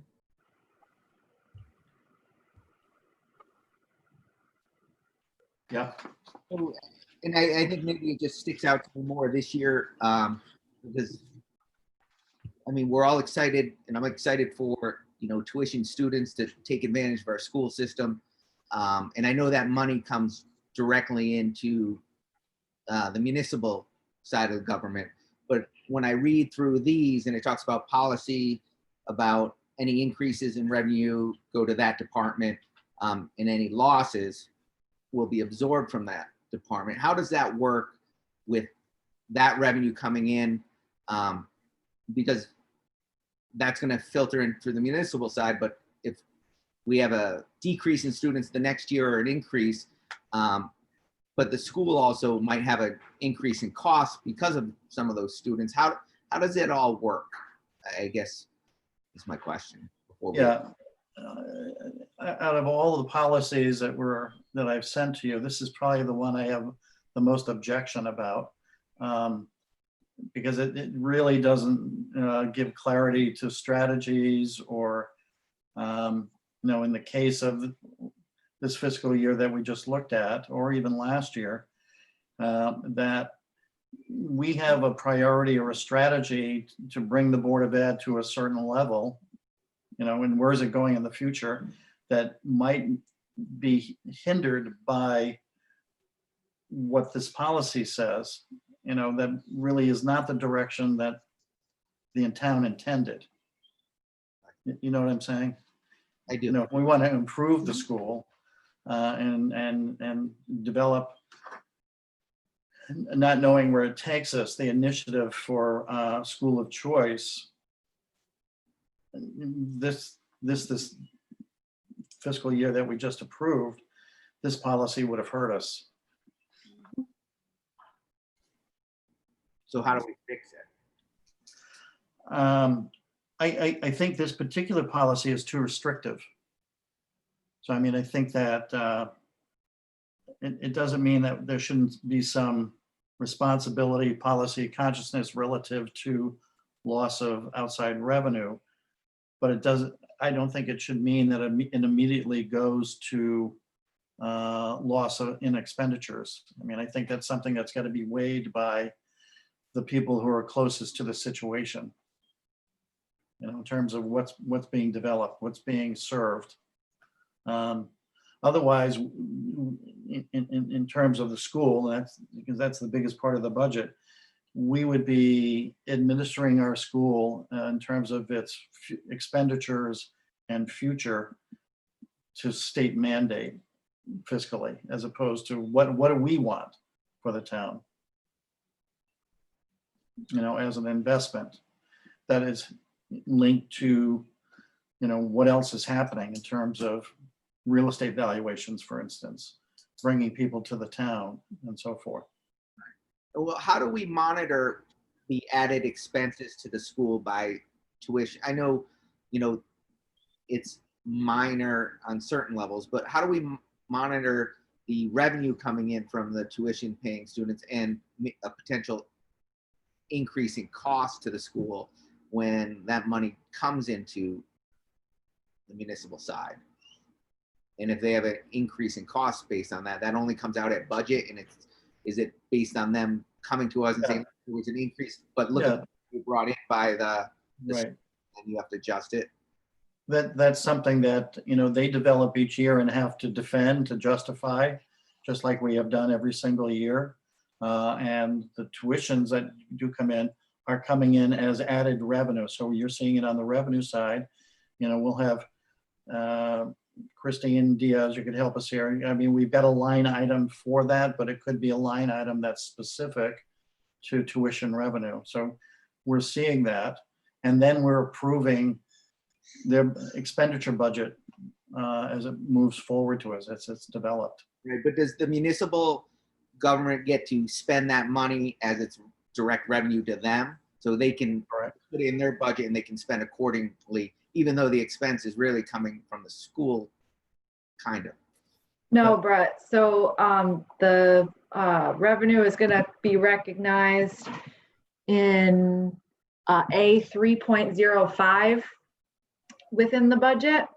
It's an already existing line item called tuition reimbursement. So any money that comes into the town is still spent out through the budget. So it's not a one-for-one comparison. And it's all going to depend on when we get to budget season, how much the Board of Ed increases their budget. But at least for next year, we'll have an idea of how many students we're getting, so we can have something in there in revenue.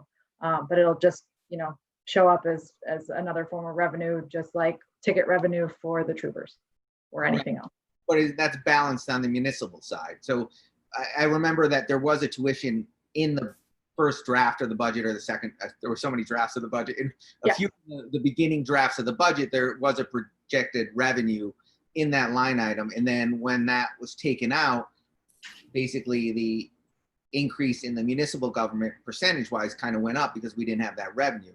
So it doesn't necessarily affect the Board of Ed, but you would see it on the total increase in the budget. So we only look at the way that this town budgets, you only look at revenues on the municipal side. So ECS, which is strictly for education funding, still is shown on the revenue side, but that goes towards the Board of Education budget. So you can't really pick out revenue items and say this one is specifically Board of Ed and this one is specifically municipal. It's all one big pot of money, and we spend everything out of it, which is why, you know, in our budget, the Board of Ed is represented as one specific line item.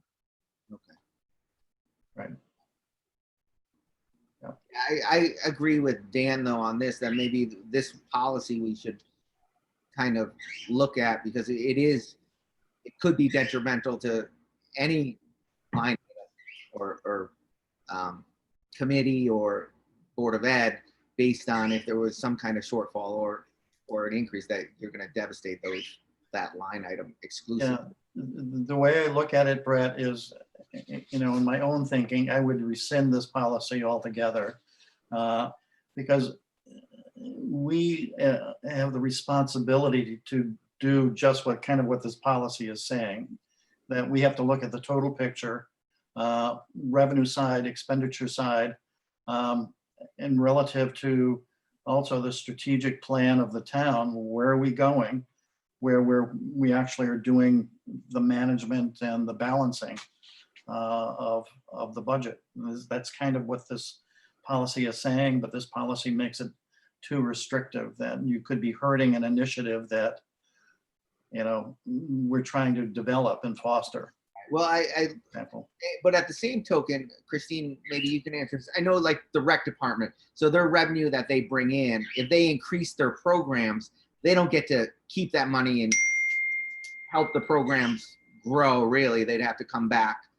No, so any money extra or shortfall impacts just the undesignated fund. So if we get extra money, there's extra money that goes to the undesignated fund. If we have a shortfall, then we have to take out of the undesignated fund. But the way that this policy is written, as the state's been cutting the ECS funding, technically we should have cut the Board of Education budget, which is not something you can do legally with the minimum budget requirement.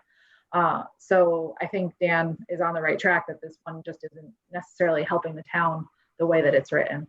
I think the way that it's written, yeah, I do like the fact that it does offer some protections to the taxpayer. So while we don't want to devastate any particular program or department, I'm not sure that rescinding it is the way we want to go, but maybe make the language fit to what we want. I don't want to think that doesn't matter what kind of monies we get from the state, we're always going to hit the taxpayer and fund those things back to full again. So I think there's got to be some language. We can fix this policy so that it protects the taxpayer as well as the programs and the initiatives we have in town. Well, we could have a basic policy that actually describes, which we have, but it could be more formalized as to the responsibility of the Board of Finance, which brings out more, to your point, you know, clarity to the taxpayer as to. We just don't want the taxpayer to believe in it, and it's true. It's not. Taxes always go up and never go down. That's right. It's an open checkbook all the time. It doesn't Right. matter. We're just throwing money, and that's not what we want to be either. Relative to what I think this is trying to say, I'll look at some comparatives from other towns, but I think this one, as it's written, is not Yeah. constructive. So Yeah, it needs some work for sure. needs some work. I really, Maybe the key paragraph 4, that's it. what's that? Paragraph 4, that's the only thing that's going to be in this policy.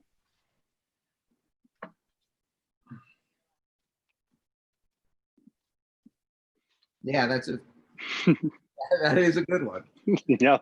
It's the most And I important. also think that, you know, I always try to talk about the grand list. I know I do it maybe ad nauseum with Board of Finance members, but I try to bring it up to the public so that they understand what the grand list means relative to the budget and serving the town and how tax dollars are being used and where they come from.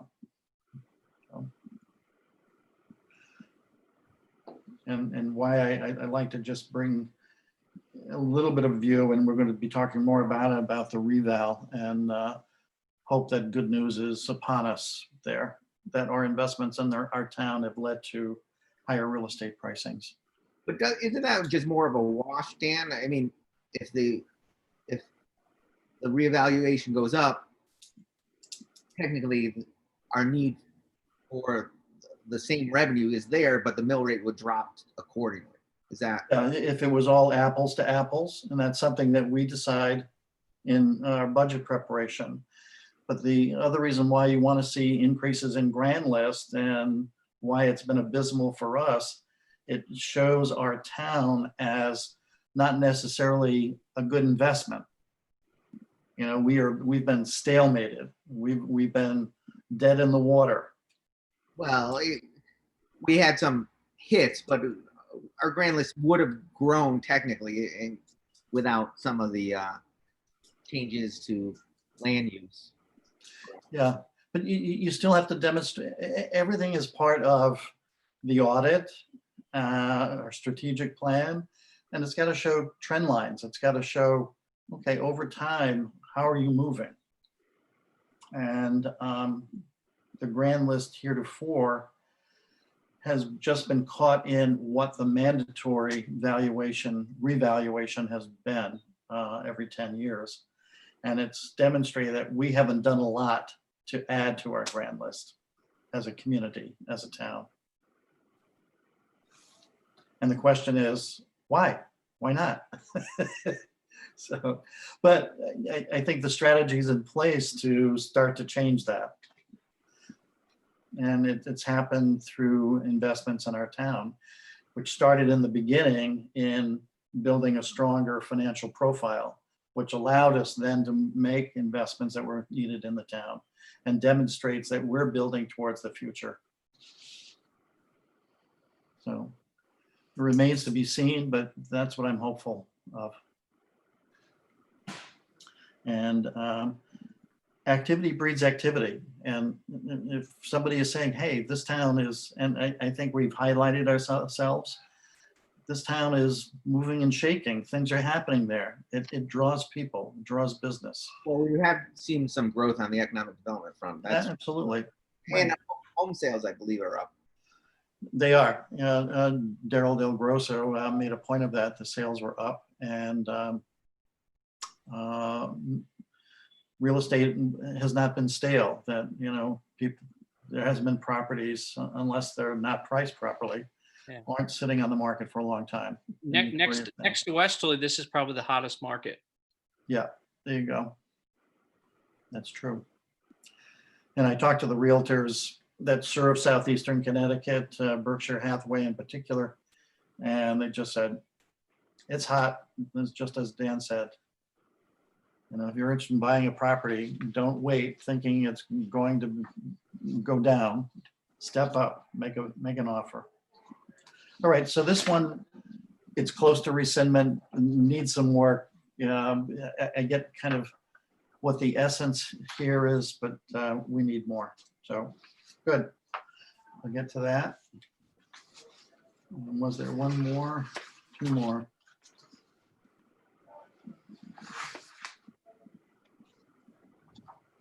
End of year fiscal budget reconciliation. Again, it kind of links to this last one we looked at. It's all part of the responsibility of the Board of Finance. And again, I probably would come to having the responsibilities of the Board of Finance given more visibility.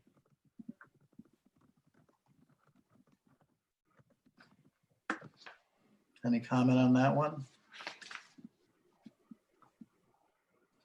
Maybe we should have an overall policy on, you know, what the Board of Finance. I know, like, when you go on the website, it basically breaks down what the Board of Finance is important, what we have to do. Yeah. But maybe we need to set a policy, almost like a little bit of a, this is what we are, you know, roll this end of year and roll, you know, certain things so everybody can see that, hey, this is the policy. This is what we're holding ourselves to itself. Kind of an overall policy. Yeah, I agree. I think that's kind of what we're heading for. And it might tighten some of this up. Yeah. Yeah, rather than have, the little policy here, the little policy there, it's, We're going to Yep. do this. We're going to do this. We're going to do this. We have to do it by the, just set certain marks all the way through in one complete document instead sure. of having a bunch of little ones. Obviously, I would prefer to have the undesignated fund probably maybe for undesignated fund one, because it's probably one of the most important ones as a separate document, but all these little ones, it should be wrapped up in probably one big document. What does the rest of the board think about that? I'm kind of in agreement with what you're saying, I think, from my seat anyway, so.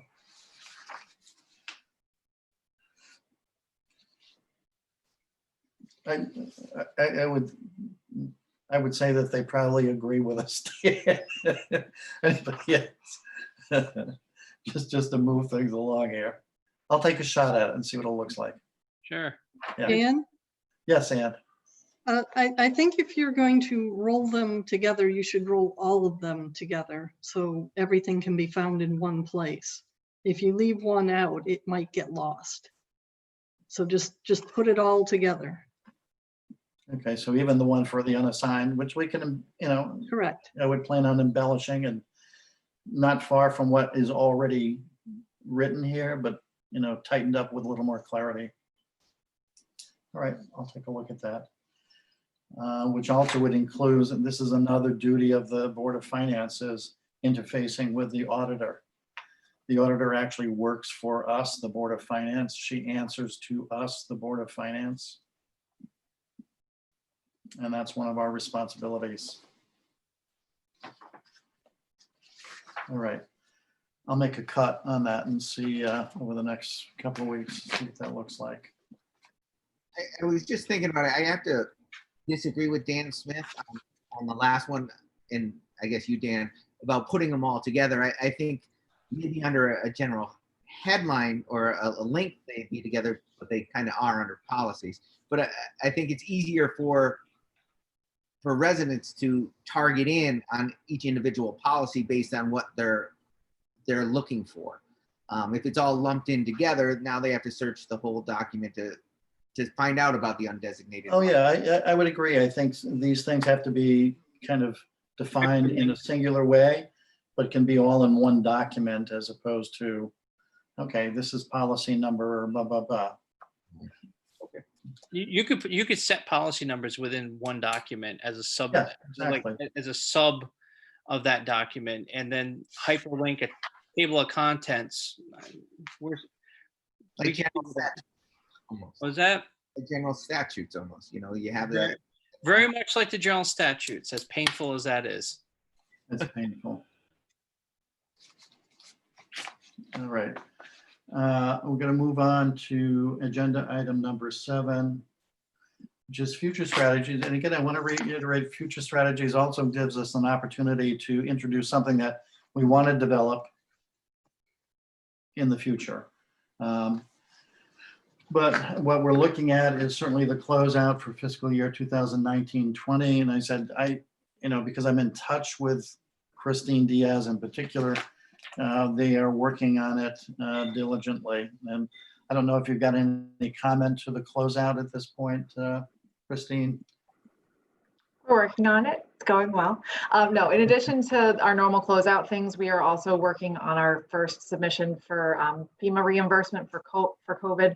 And with deadlines that we have from the federal government and from OPM from the state for the additional portion of the reimbursement, we needed to prioritize that FEMA stuff because everything for OPM has to be submitted by a certain date and we have to get it back from FEMA before we can even do the OPM portion.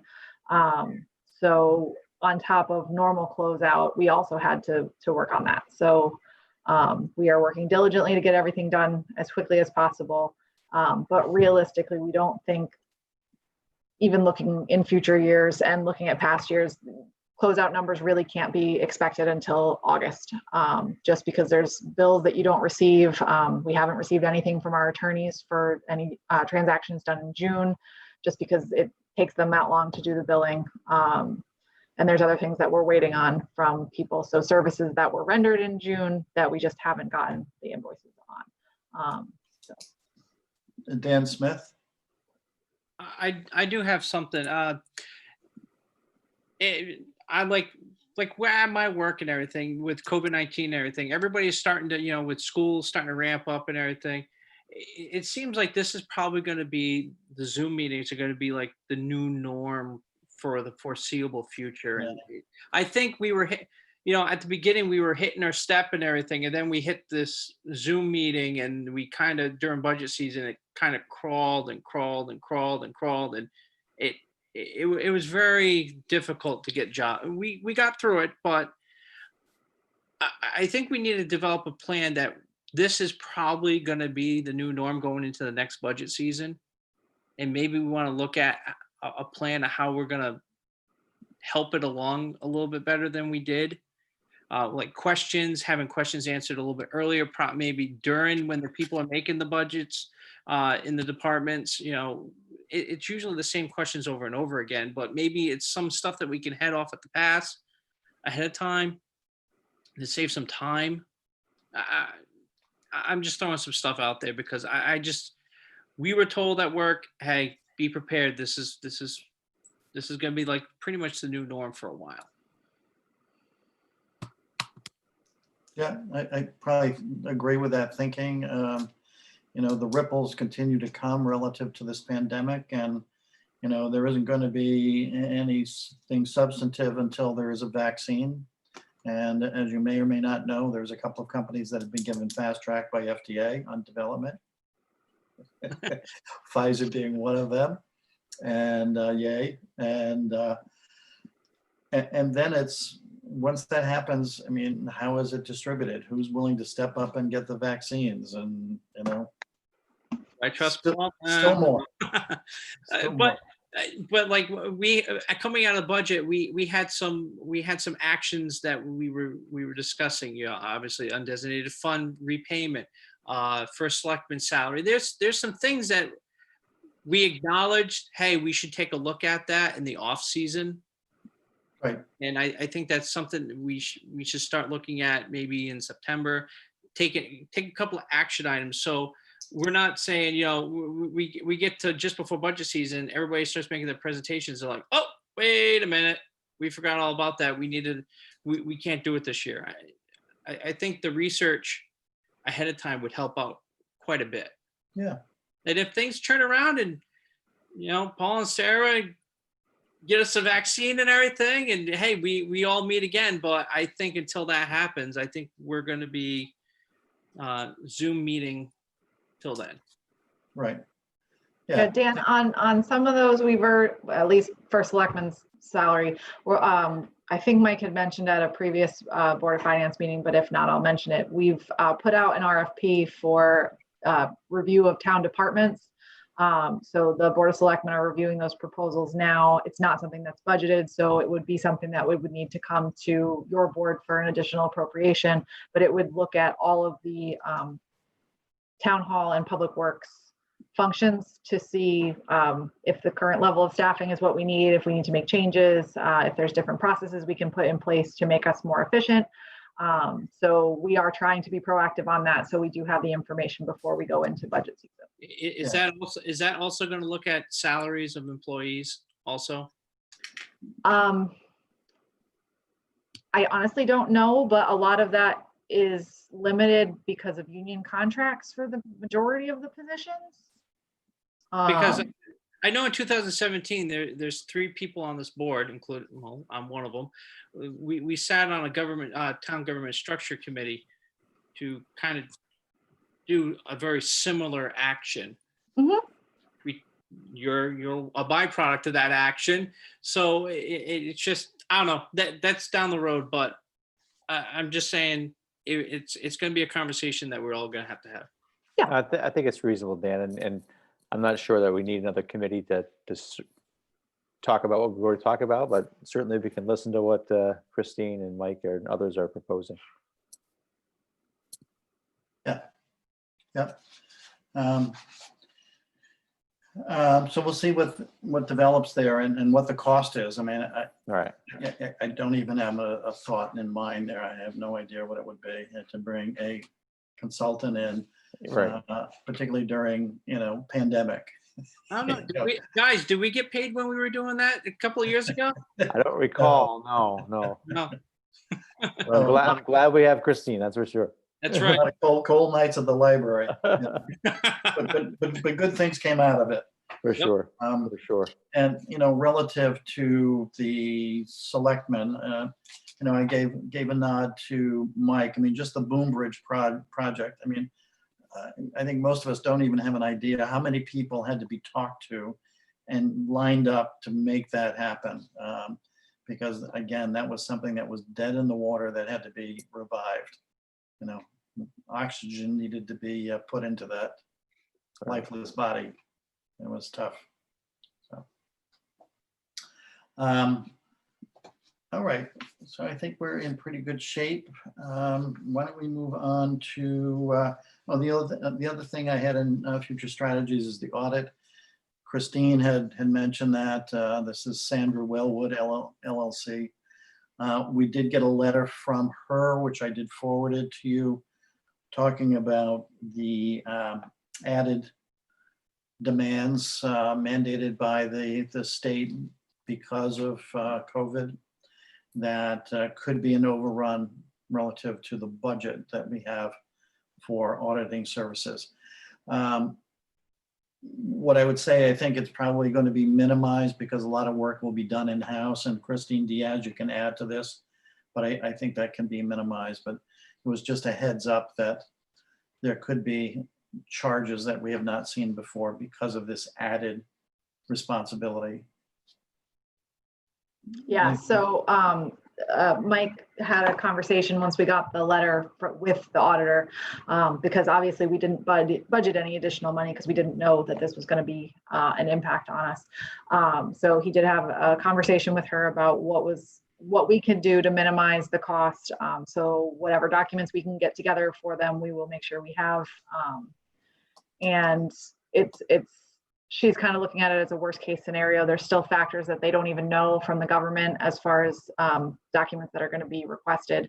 Right now, we have our regular audit plus a single state audit. And with the FEMA reimbursement, she doesn't know if we're going to have to do a single federal audit as well. So there's just additional things that we don't know now that we're going to have to file. So we're going to work with Sandy as hard as we can to make sure it's as low of an additional cost as we can. Federal audits sound fun. Yeah. So that's happening, and we'll see where that goes. But again, a nod to Christine and the team at General Government working on all of these things. So we are on to previous minutes. Ann has a hand up, Dan. Oh, I'm sorry, Ann. I That's looked away okay. from the screen. Go ahead. That's okay.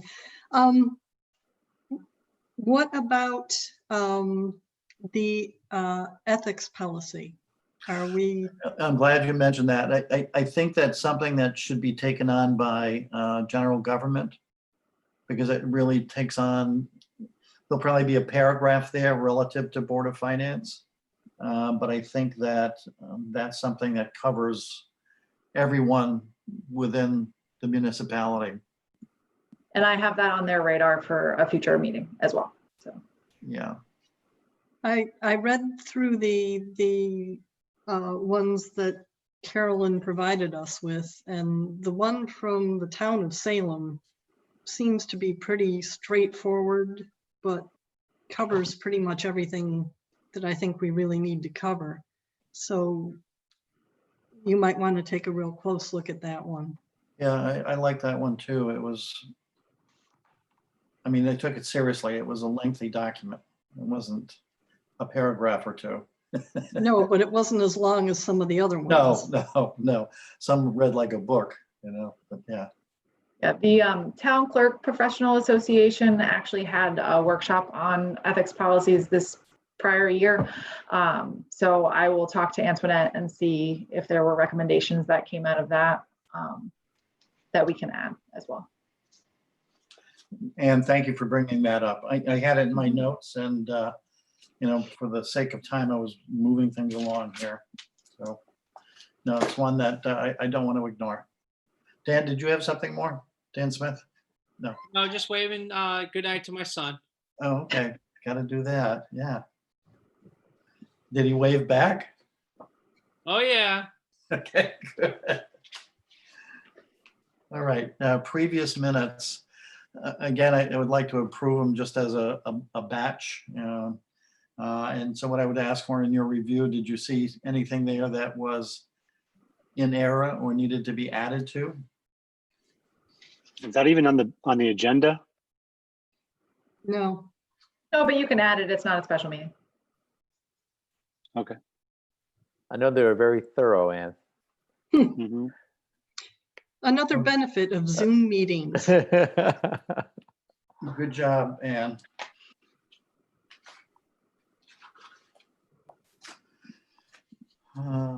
Yeah, and as they came through, and I wasn't doubting you, Ann, but it would be nice to have had those as we close out the fiscal year. So I know the drafts have been posted at this point.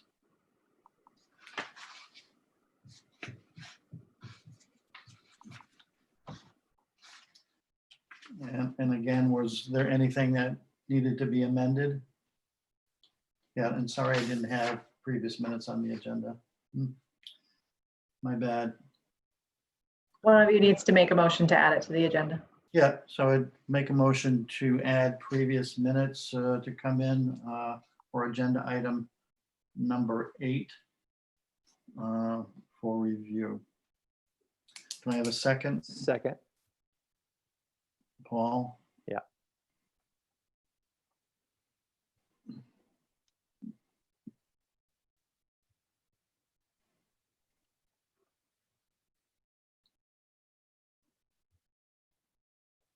All right.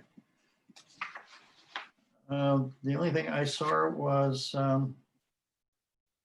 let's see.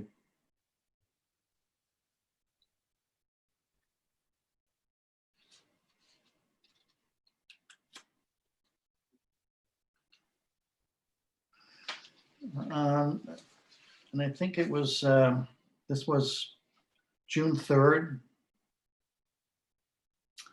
And it's item 2B. And it reads, relative to the executive order, governor's order. And it's from the presentation done by Nick Keppel. Established that for towns operating under the town meeting form of government, which we are, the Board of Selectmen shall vote to authorize the budget making authority to, I get lost right there. Authorize the budget making authority to adopt the budget.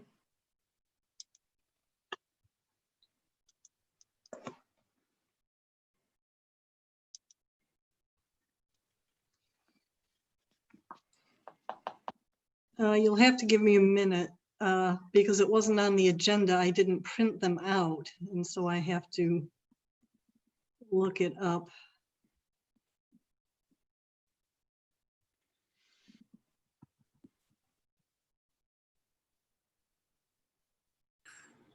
I'm going to sign off now.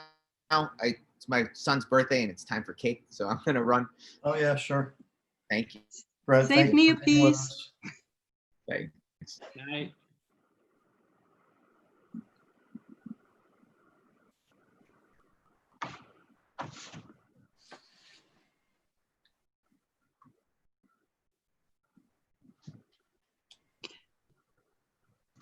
Oh, shall vote to authorize the budget making authority to adopt the budget making authority being the Board of Finance. I think that's how it's written in the executive order. It is. Okay, so the Christine, you're saying the executive order reads like this? I think so. All right. Didn't And bring that folder. we'll leave it. And to me, as I read it, I got a little lost. I know what it meant, but and it's a small item, but under the same, these are public comments, and Bill Ricker's name is misspelled. Oh, okay. It doesn't have a T on the end. And Joe Gross, Christine, maybe you can help me with that. Does he have an E on the end of his name? No. So everywhere where Joe Gross is mentioned, there's an E on the end of the name. Okay.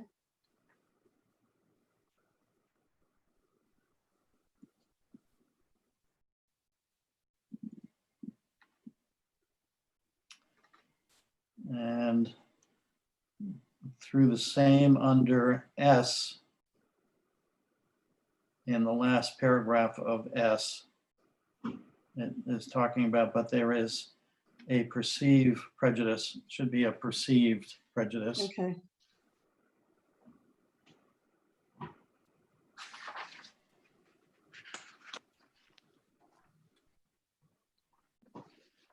And believe it or not, that's all I had. I thought you did a great job.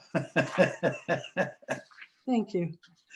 Particularly with public comments, and I think it was important to include them in because we had a public meeting where people weren't really physically present. And so for those who were interested in what happened at the public meeting, there's a record here of a lot of the contributions made by individuals. So I would make a motion that we approve the minutes as amended, just because it's a package here, for May 27th, June 3rd, June 9th, and June 17th. Second.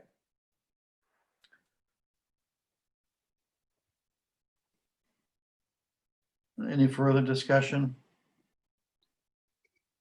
All right, we can just give us an all a yay. We all in on this? We are. Yeah, Yay. Yay.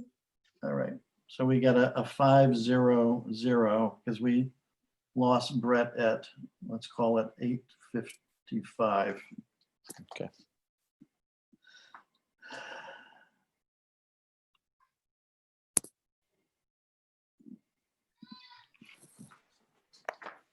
Do we have any public comments at this point, Christine? We do have 5 members of the public on, so if you have a comment, please unmute yourself and say something so that we know you have a comment. Just want to give them a minute just in case.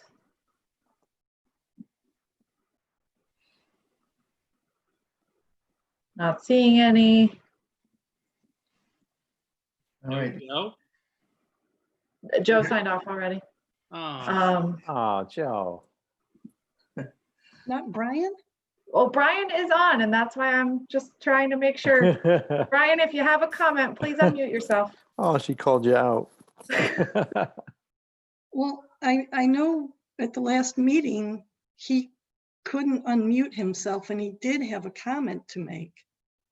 oh, he's unmuted now. I'm unmuted now. All Brian, go right. ahead. Well, I don't know if you want to really hear what I got to say, but We always want anyways, you. I'll say it because I usually say what I got to say.